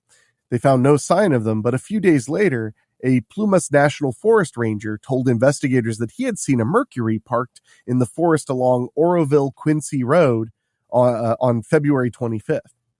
At the time, he had not considered it significant since many residents often drive up that road into the Sierra Nevada mountain range on winter weekends to go cross-country skiing, like the Dyatlov Pass people. Yeah. On the extensive trail system. But after reading the missing persons bulletin, he recognized the car and led deputies to it on February 28th. Mm-hmm. Evidence found inside the car suggested the men had been in it between the time they were last seen and when it was abandoned. Had been in it. Okay. Okay. I mean, it was a car. They had been in it between the time they were last seen and when it was abandoned. So, okay. Yeah. Mm-hmm. The empty wrappers and containers from the food and drinks they had purchased from the store in Chico were present, along with programs from the basketball game they had attended and a neatly folded roadmap of California. Do you ever think, Michelle? No. Good. Me neither. No. Do you ever think about how lucky we are we at least had MapQuest to start with? Yeah. Like, we didn't have to sit with a map and do the thing where you run your finger across and decide where to go. Like, I just blows my mind. I know that lots of people traveled lots of places like that, but it blows my mind, the idea of doing that. Yeah. Yeah. Like, I do sometimes wonder, how did you get anywhere? I mean, I guess you'd have to use a map to know, I need to take 60 to 71 to 76 to whatever. But then you'd have to call your friend and be like, I need you to give me directions from the highway to your house. Exactly. Yeah. Yeah. There was one time when we had, hadn't lived in Plainsboro for very long. We were trying to find the back way to either Toys R Us, and we got super lost because there's a pond. It's the important pond, the really important one, Grover's Mill Pond from the thing with the radio broadcasts. Oh, War of the Worlds. Yeah. So right around that pond, you could go either way, and we kept looping around and around. That was hell. How did we even get back home? I don't know, because we never got to Toys R Us. Oh, it's sad then. Yeah. Well, I've told you before that the entire reason I bought my first GPS was I went to visit you. Mm-hmm. Yeah. And I got for the first time in my life, I got so lost, I wasn't sure if I could get unlost. Yeah. Yeah. And I did. I mean, then I calmed down and just turned around and was like, just drive until you see something. Mm-hmm. And I got it figured out. But that scared me enough. I was like, I'm going to go and buy a Garmin, a GPS back before they were all on your phone. Mm-hmm. Because I was like, I don't ever want to not know where I'm going, or where I am is a better way to put it. So, yeah, good times. Yeah. But I just thought about that when it said neatly folded roadmap. I was like, oh yeah, they had to go through it with their finger and write down the directions and stuff. Mm-hmm. It's wild, Yeah. To think of how spoiled we are is my point. Yeah. Yeah. However, the discovery of the car raised more questions than it answered. One question was its location. 70 miles from Chico, far off any direct route to Yuba City or Marysville. None of the men's families could speculate as to why they might have driven up a long and winding dirt road on a winter night deep into a high elevation remote forest without any extra clothing. Yeah. Madruga's parents said he did not like cold weather and had never been up into the mountains. Sterling's father had once taken his son to the area near where the car was found for a fishing weekend, but the younger man had not enjoyed it and remained at home when his father took later trips there. Weird. Police were puzzled why the car had been abandoned. The road was 4,400 feet in elevation, about where the snow line was at that time of the year, a short distance from where the road was closed for the winter. The car had become stuck in some snowdrifts, and there was evidence that the men had tried to spin the wheels to get it out. Police noted that the snow was not very deep and that 5 healthy young men should have easily been able to push the car out. You don't buy that? No, I just what was it doing there? I don't understand. Why they got there, why they drove all the way there is really strange. The car keys were not present suggesting at first that the car had been abandoned because it might not have been operating properly with the intention of returning later with help. When police hotwired the car, the engine started immediately and the fuel gauge indicated the tank was 1/4 full. Okay. So it didn't just stop. Yeah, the car was functional. It was just stuck. Mm-hmm. The mystery deepened after police towed the car back to the station for a more thorough examination. The Mercury's undercarriage had no dents, gouges, or even mud scrapes, not even on its low-hanging muffler, despite having been driven a long distance up a mountain road with many bumps, ruts, and potholes.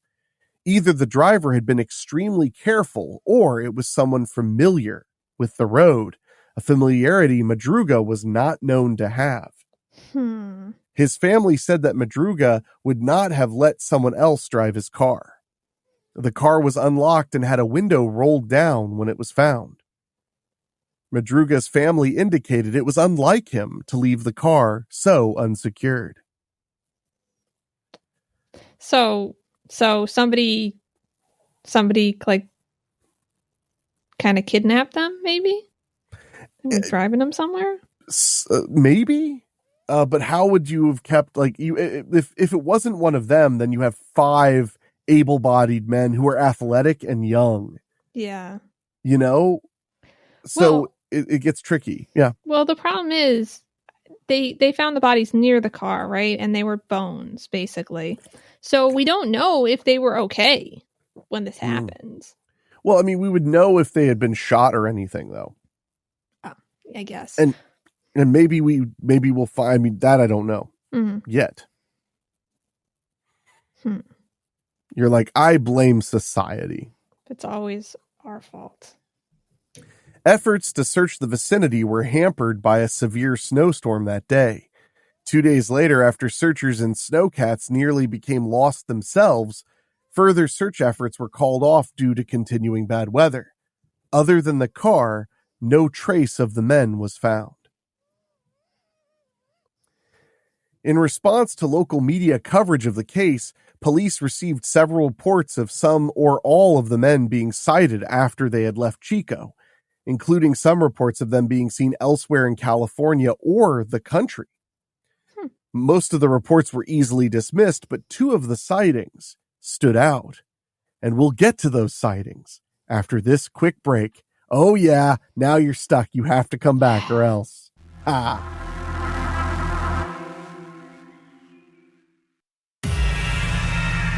All right, we're back talking about the Yuba County Five.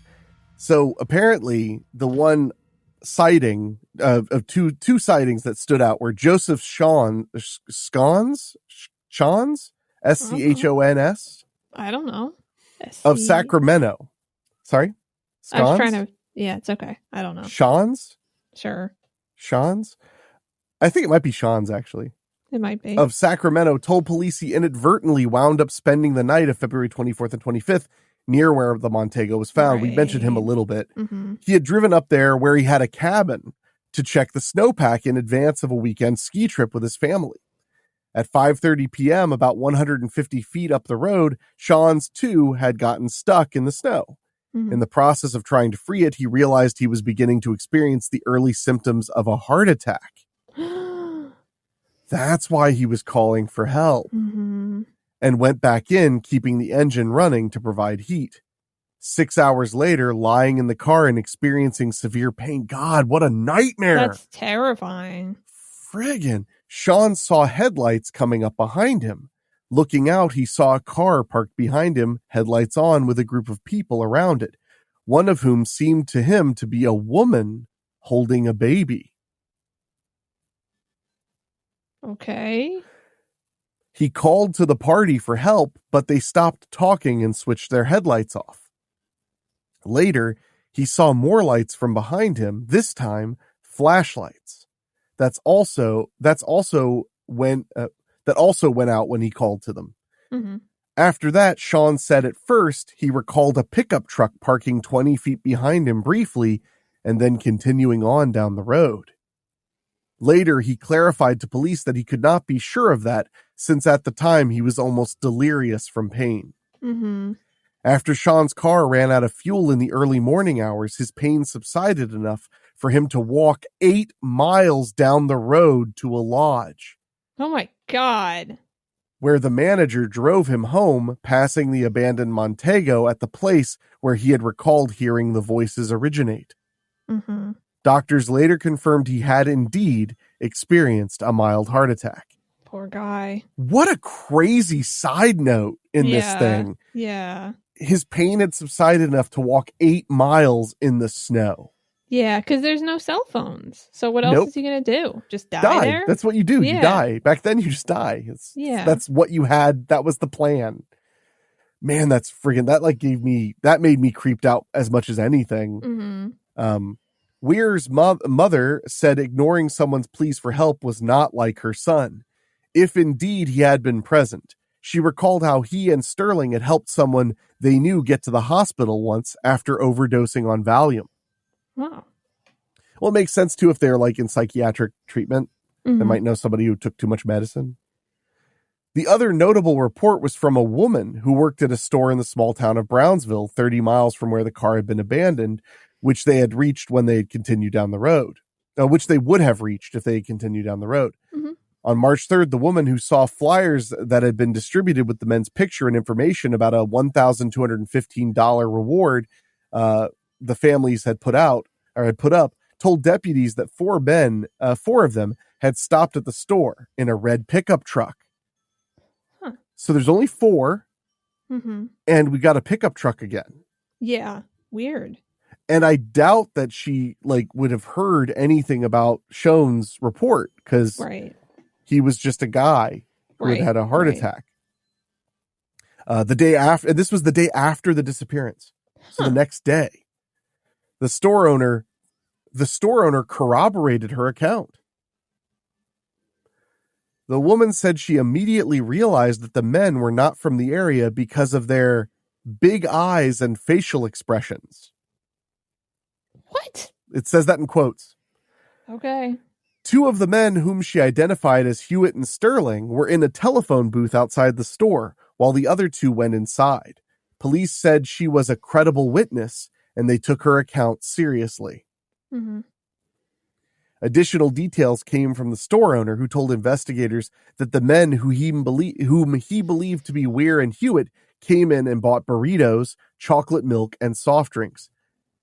That kind of fits the place that they shopped at before, the kind of food they were buying, milk and sodas. I mean, I know everybody buys soda. Yeah, I don't know. I'm just saying that made me a little nervous that chocolate milk was in there, because they had bought milk before, and I thought milk stood out before at the other store to me that they bought milk. Weir's brother told the Los Angeles Times that while driving to Brownsville in a different car in apparent ignorance of the basketball game, that's confusing me. Weir's brother told the Los Angeles Times that while driving in Brownsville in a different car in apparent ignorance of the basketball game seemed completely out of character for them, the owner's description of the 2 men's behavior seemed consistent with them, as Weir's would, quote, eat anything he could get his hands on, and was often accompanied by Hewitt more than any of the other 4. That's really interesting, too, because she identified the 2 men who came into the store as 2 men who happened to be the closest friends of the group. Yeah. Hewitt's brother said Jack hated using telephones to the point that he would answer calls for Jack whenever he received any from the other men in the group. Okay. So this is getting interesting. Yeah. And a lot of it could be mistaken identity. It could be, whatever. But some of that really did feel really specific. And the fact that she saw 4 men, she was like, well, I remember seeing 4 men who looked like that. If she was making it up or something, she would have said 5 because there were 5 missing. Mm-hmm. Yeah. But she saw 4 men. Mm-hmm. And she also knew that they were in a sedan, but she saw a truck. Right. Exactly. Yeah. So it does sound like she's credible. Mm-hmm. It sounds like worst case she'd be mistaken. Yeah. With the evidence not pointing to any clear conclusion about what happened the night the 5 men disappeared, police and the families were not ruling out the possibility that they had been met with foul play. The eventual discovery of 4 of the 5 men's bodies seemed to suggest otherwise, but raised even more questions about what had happened that night and whether at least one of them might have been rescued. On June 4th, with most of the higher elevation snow melted, a group of motorcyclists went to a trailer maintained by the USFS at a campsite off the road about 19.4 miles from where the Mercury had been found. The front window of the trailer had been broken. When they opened the door, they were overcome by the stench of what turned out to be a decaying body inside. It was later identified as Weir's. Searchers returned to Plumas, following the road between the trailer and where the Mercury was abandoned. The following day, remains that were later identified as those of Madruga and Sterling were discovered on opposite sides of the road, 11.4 miles from where the car had been. So substantially far from where the car had been, but we established a guy who had had a heart attack the night before had walked 8 miles. Out there, but they didn't have they had jackets. They didn't even have coats. They didn't have any winter wear. I would guess Schoen had been prepared because he was a skier. So he very likely had at least a thick winter jacket. Yeah, exactly. Madruga's body had been partially consumed by scavenging animals. Only bones remained of Sterling's, scattered over a small area. Autopsies showed that they both died of hypothermia. Oh, this has ticked Michelle off.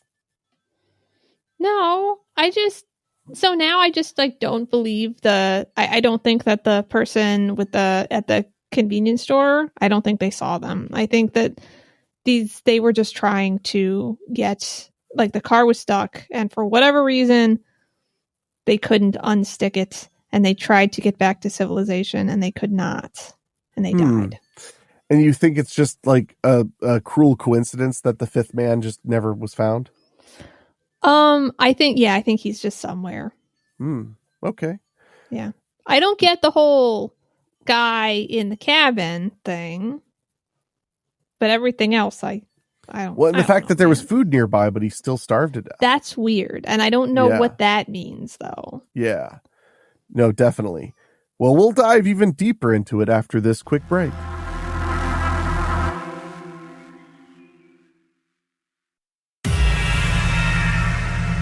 All right, we're back, and things are just getting thicker and weirder in this Yuba County 5 thing. Michelle's been very annoyed. She's been making faces as more details emerge. I don't think so. You don't think so? I don't think I've been making faces. I mean, okay. I mean, when I said that they both died of hypothermia, you made a face. Oh. I don't remember. Fair. That's fair. No, but I'm curious. So 2 of them died of hypothermia. What about everybody else? Yeah, that's what because I thought they said one of them died of hunger. Right, but what about the other guy?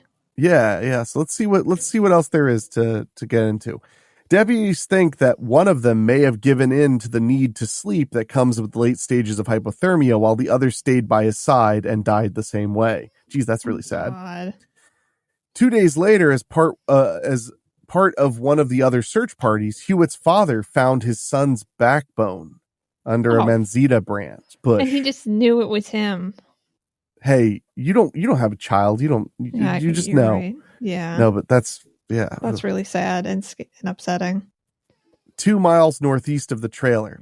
His shoes and jeans were nearby, which helped identify the body.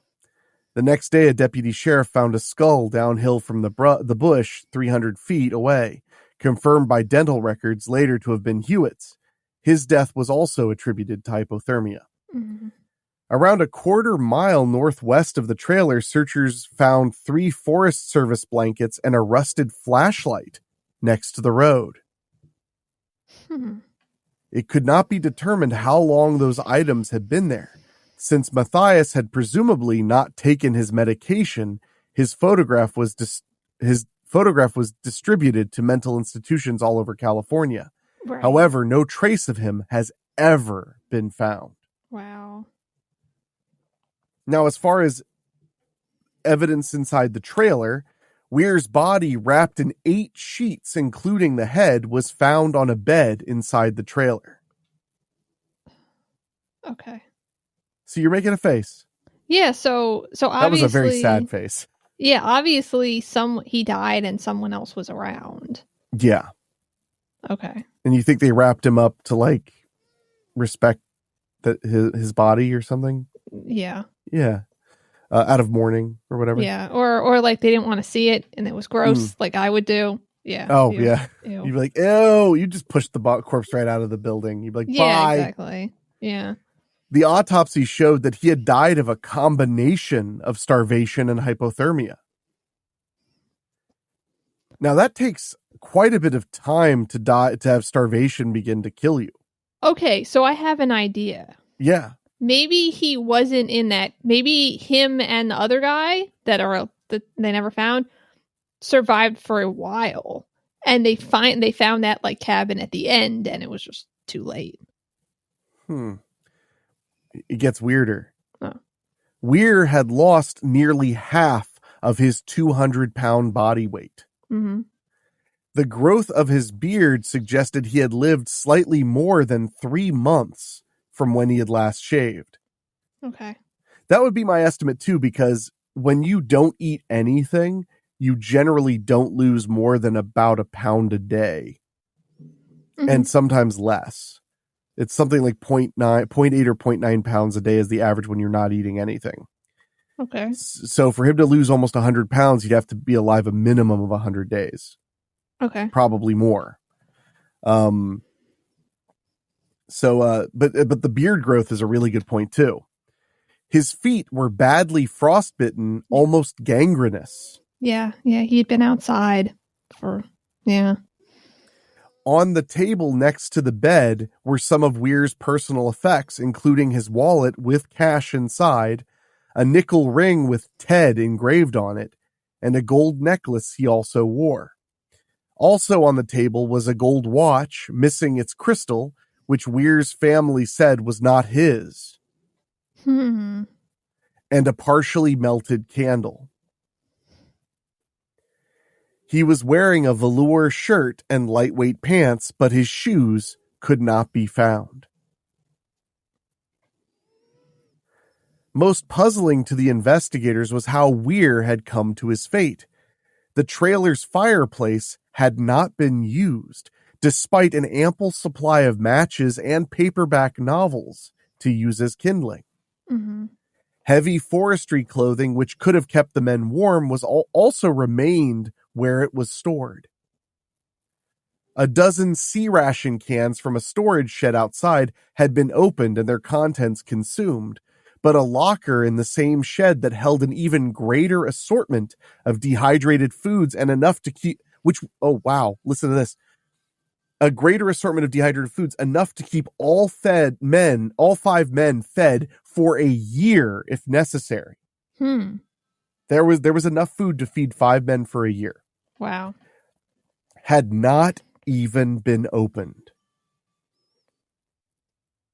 Similarly, another shed nearby held a butane tank with a valve that, had it been opened, would have fed the trailer's heating system. Yeah. Wow. Weir's family. Sorry, please. I just think it was too late. I think that like they got there and he died almost immediately. And wait, so he got to the shed, or to the shed, the trailer, whatever, and died immediately. Pretty much. So he had lived in the elements. Yeah, I don't know. You're right. That doesn't really make sense either. Because the fact that there was food that had been eaten, but he also lost nearly 100 pounds, suggests he really must have lived like 3 months. Yeah. Yeah, I don't know. And he never used the heating in there. He never wore the clothes in there. A lot doesn't add up. Yeah. If it wasn't for the beard and the weight loss, I would think that the other guy like carried him there. Yeah, sure. But I don't know. Weir's family said that he did lack common sense as a result of his cognitive disability. For example, he often asked why it was necessary to stop at a stop sign. Okay, that's not common sense. That is arbitrary. The reason to stop at a stop sign is because we tell you to. That's not, sorry, I'm just riffing on that, but it's true. Like, and one night he had to be dragged out of bed while the ceiling of his bedroom was burning in a house fire because he was afraid he would miss his job if he didn't get ample sleep. Okay, so he just got there and he just starved to death. He just didn't understand enough to check everywhere or use the tools available to him. That's really sad. Yeah. It also appeared that Weir had not been alone in the trailer, and that Mathias and possibly Hewitt had also been there. Mathias's tennis sneakers were in the trailer. Mm-hmm. And the C rations had been opened with a P38 can opener with which only Mathias or Madruga would have been familiar with from their military service. Huh. Mathias, his feet perhaps also swollen from frostbite, could have decided to put Weir's shoes on instead if he had ventured outside. Mm-hmm. The sheets covering Weir's body also suggested that one of the others had been there with him, as his gangrenous feet would have caused too much pain for him to pull them over his body himself. All right. Wow. We're going to take a quick break and then we'll talk about the mainstream theories about this and wrap things up on the bizarre case of the Yuba County Five. Bizarre and heartbreaking case of the Yuba County Five. Right after this.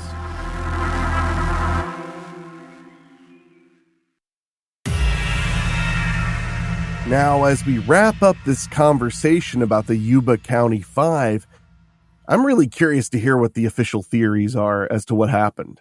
Mm-hmm. And that way I can hopefully taunt Michelle for just being wrong as hell. I'm always. not wrong. I mean, I'm wrong always, though. Yeah. Fair. After it was determined that 4 of the 5 men had died in the Sierras, investigators still had no explanation as to why the men were there. Although they learned that Mathias had friends in the small town of Forbestown, and police believed it was possible that, in an attempt to visit them on the way back home, the men may have taken a wrong turn near Oroville that put them on the mountain road. For whatever reason, the men had left the Mercury instead of going back the way they came, where they had passed the lodge that Sean's later returned to. They chose to continue along the road in the direction they were originally headed. That's a good point, too. Mm-hmm. So when their car was stuck, they kept going the way they were heading and not back from where they came, which is kind of an odd choice. I mean, it is, but I think that there are just factors exacerbating this, like the. I don't know. You don't want to say that because they're mentally challenged. Yeah, but I think that's what we're heading for. Yeah, it's possible. Confusion, panic. Mm-hmm. There are a lot of possibilities there. It's just the part where at least one of them survived for months is the part that really is weird to me, like confusing. Yeah. You just wouldn't ever expect that. Yeah, I mean, but we don't know that the others didn't also survive too. Well, no, any of them survive, but the more of them that are alive, then the it's more weirder. Yeah, the less likely it is that they would make the mistakes they made if more of them were alive, because the more brain power you have, the more ideas you're going to come up with. Right. Yeah. So, the fact that they were there and they never used the heating in any way, they didn't see the extra food there, they didn't go through everything just to see what was available to them. Yeah. If all 5 of the 5, because you keep forgetting there are 5 of them, they found 4 bodies, you would think that they would come up with more solutions. So it makes me think that it's more likely only 2 of them were alive, or maybe 1 for the most part. Geez.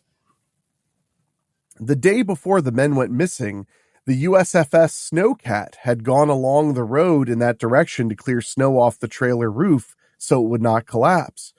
It was possible, police believed, that the group had decided to follow the tracks it left through snowdrifts 4 to 6 feet high to wherever they led, in the belief that shelter was not too far away. Okay. Most likely, Madruga and Sterling died of hypothermia about halfway through the long walk to the trailer, and Hewitt soon after. Okay. Okay, yeah. It is assumed that once they found the trailer, the other two broke the window to enter. Since it was locked, they may have feared arrest for burglary or theft if they used anything they found there. After Weir died, and after Mathias thought he had died, or after Mathias thought he had died, he may have decided to try to get back to civilization by different ways, such as walking overland. Yeah.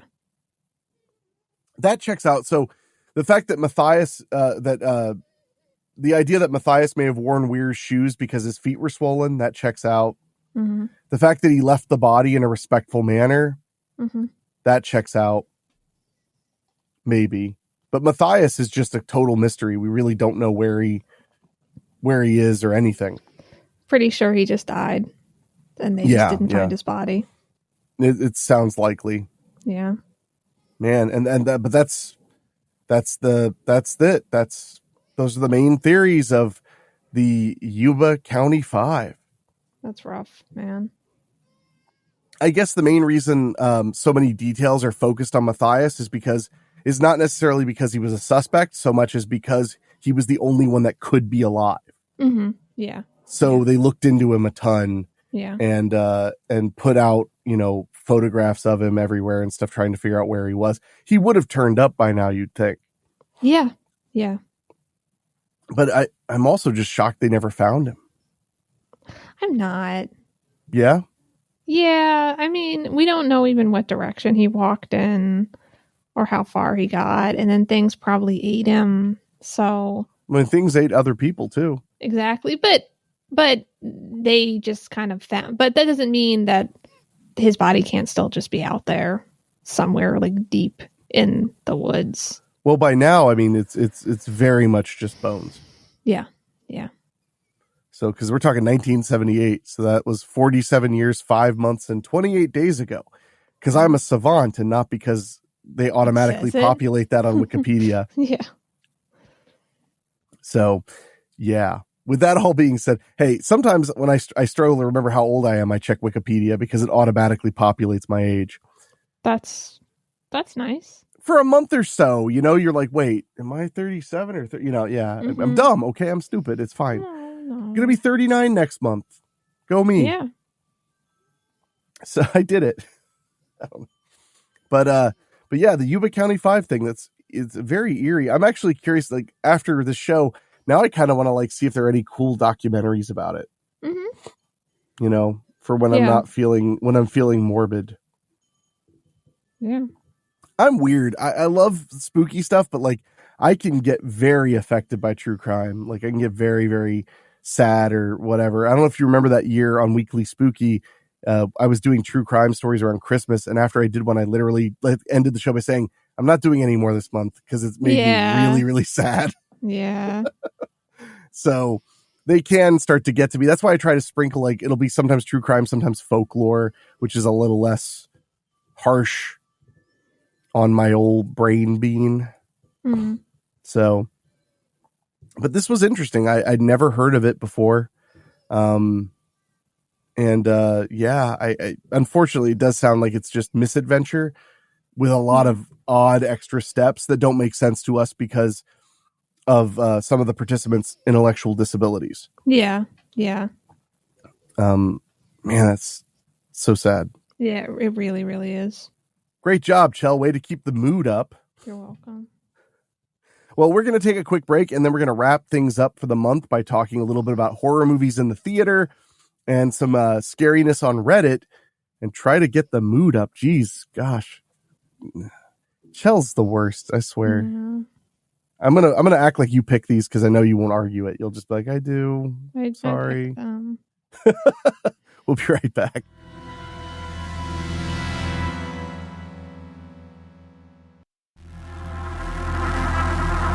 All right, my spookies. We're wrapping up yet another edition of Monthly Spooky, and I'm happy to be here. I haven't been feeling very well this month, but I was very excited to get back in the saddle and talk to you, Chell, and read some spooky news stories and get really depressed by a true crime story. Mm-hmm. And, It wasn't even really a true crime story. It was a true tragedy story. Yeah. I feel like that's what you would host. You'd be like, I don't do true crime. I do true tragedy. And it's just a sad story. And then it ends like no commentary to like, and then they all died and wished they had had a chance to love. Yep.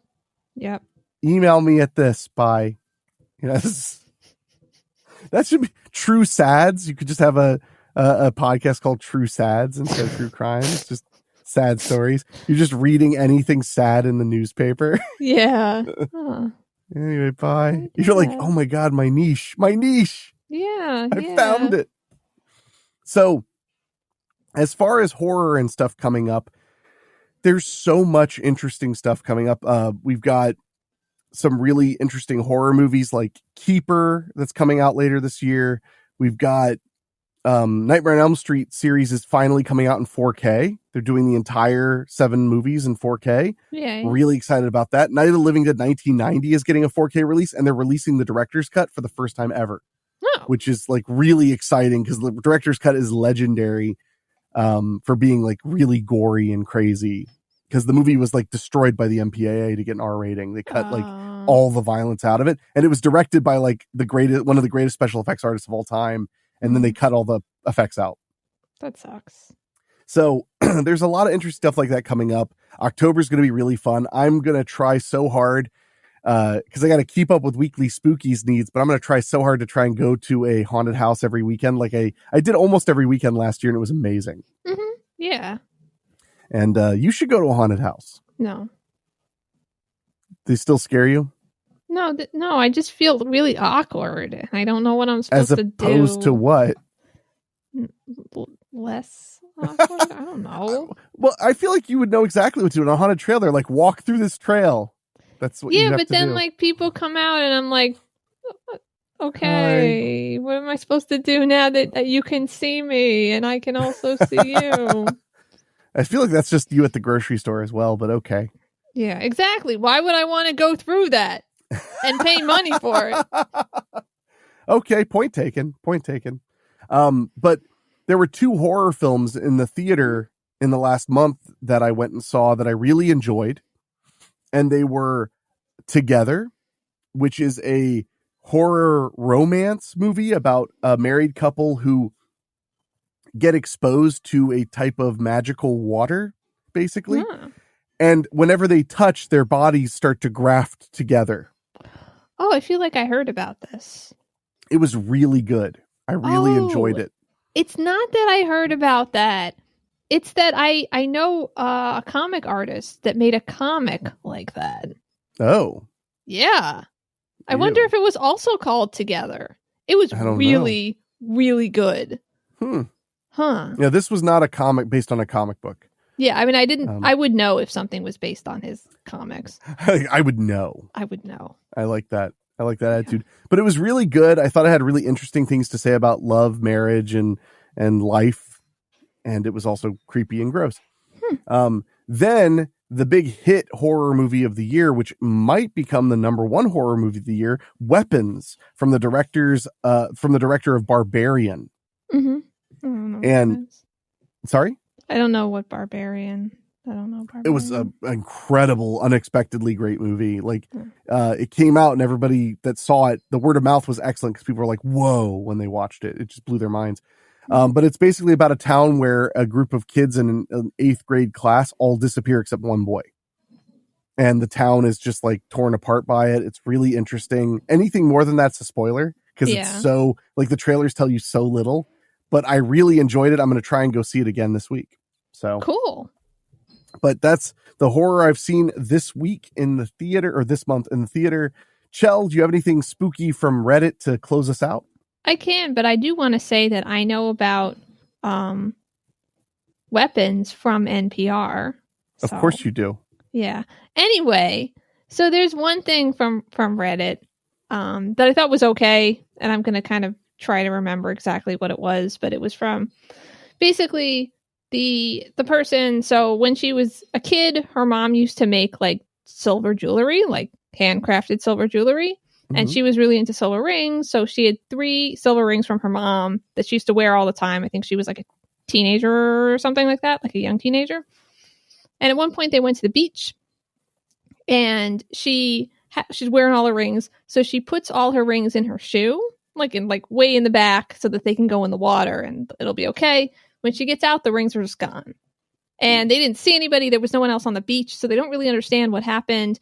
But she loved these rings, and she was trying to find them and asking people, has anyone seen my rings, posting about it and stuff like that. Never found the rings, obviously. And her mom stopped using silver to make jewelry and started doing other stuff.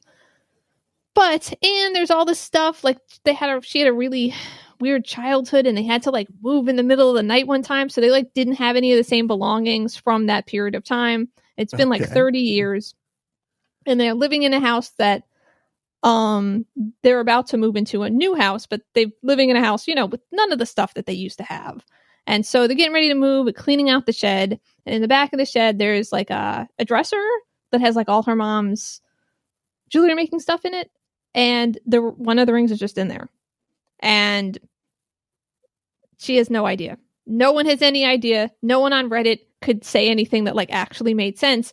If we're assuming that these people didn't keep their belongings, from place to place because I don't remember what it was. It was domestic abuse, and I think that they ended up getting why am I saying the wrong word? It doesn't matter. But yeah, so they didn't have any of that stuff. So no, how could this ring get back there? And why in this thing that's way in the back of the shed that no one can even get to anymore because it's so filled with stuff? Well, here's my thought. Okay.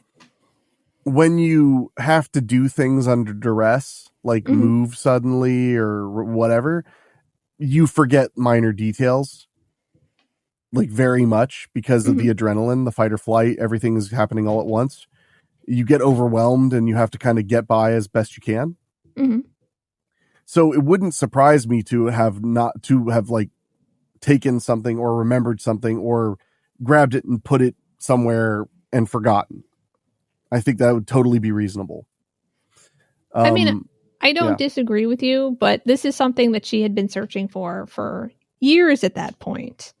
So I'm pretty sure if she was the one that did it, she would remember because it was such a big deal to her. But, okay, so she was searching for it, but it shouldn't have been there if they never kept anything, right? Oh, no, she wasn't searching for it. They were getting ready to move. Oh, so they were just cleaning things out. But she had been, over the past 30 years, just trying to figure out what could have happened and stuff. So this was a big deal to her. Okay. Well, and it's a ring, right? Mm-hmm. Yeah. Was there any markings that made it clear that it was the ring she was remembering? Because if it's been 30 years, it could literally be just any ring. Yeah, I know. Because the problem with memory is it's the story we tell ourselves. Mm-hmm. There shouldn't have been a silver ring in that drawer because her mom doesn't use silver anymore. She doesn't make things with silver.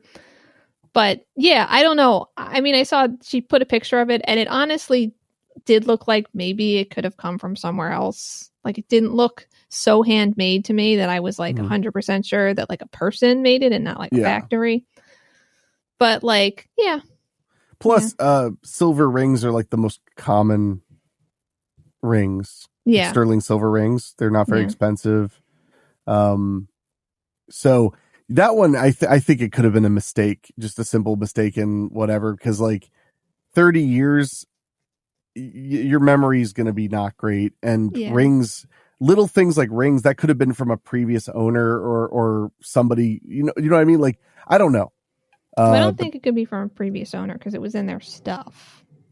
Oh, well then, Well, then they probably just, I think that with 30 years of distance, it'd be very hard to know exactly what happened.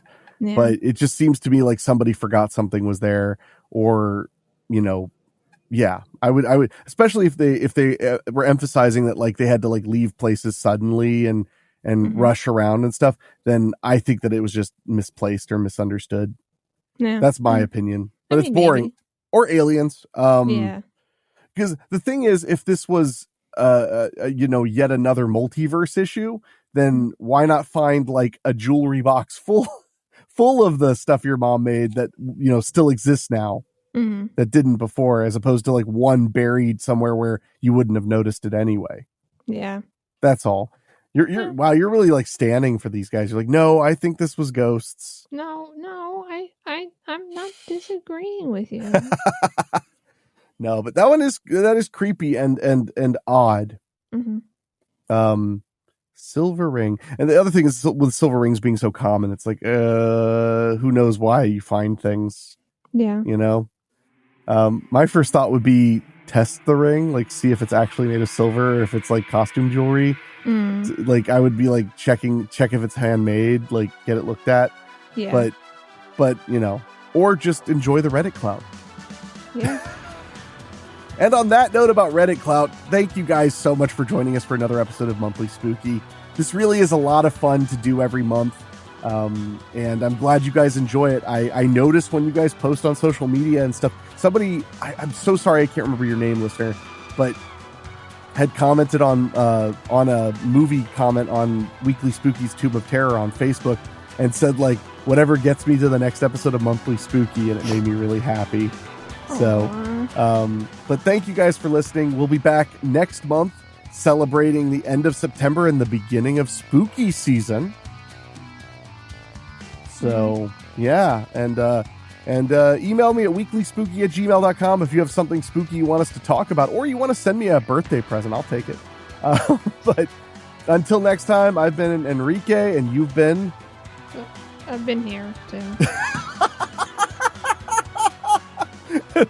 We'll catch you guys next time. Thank you.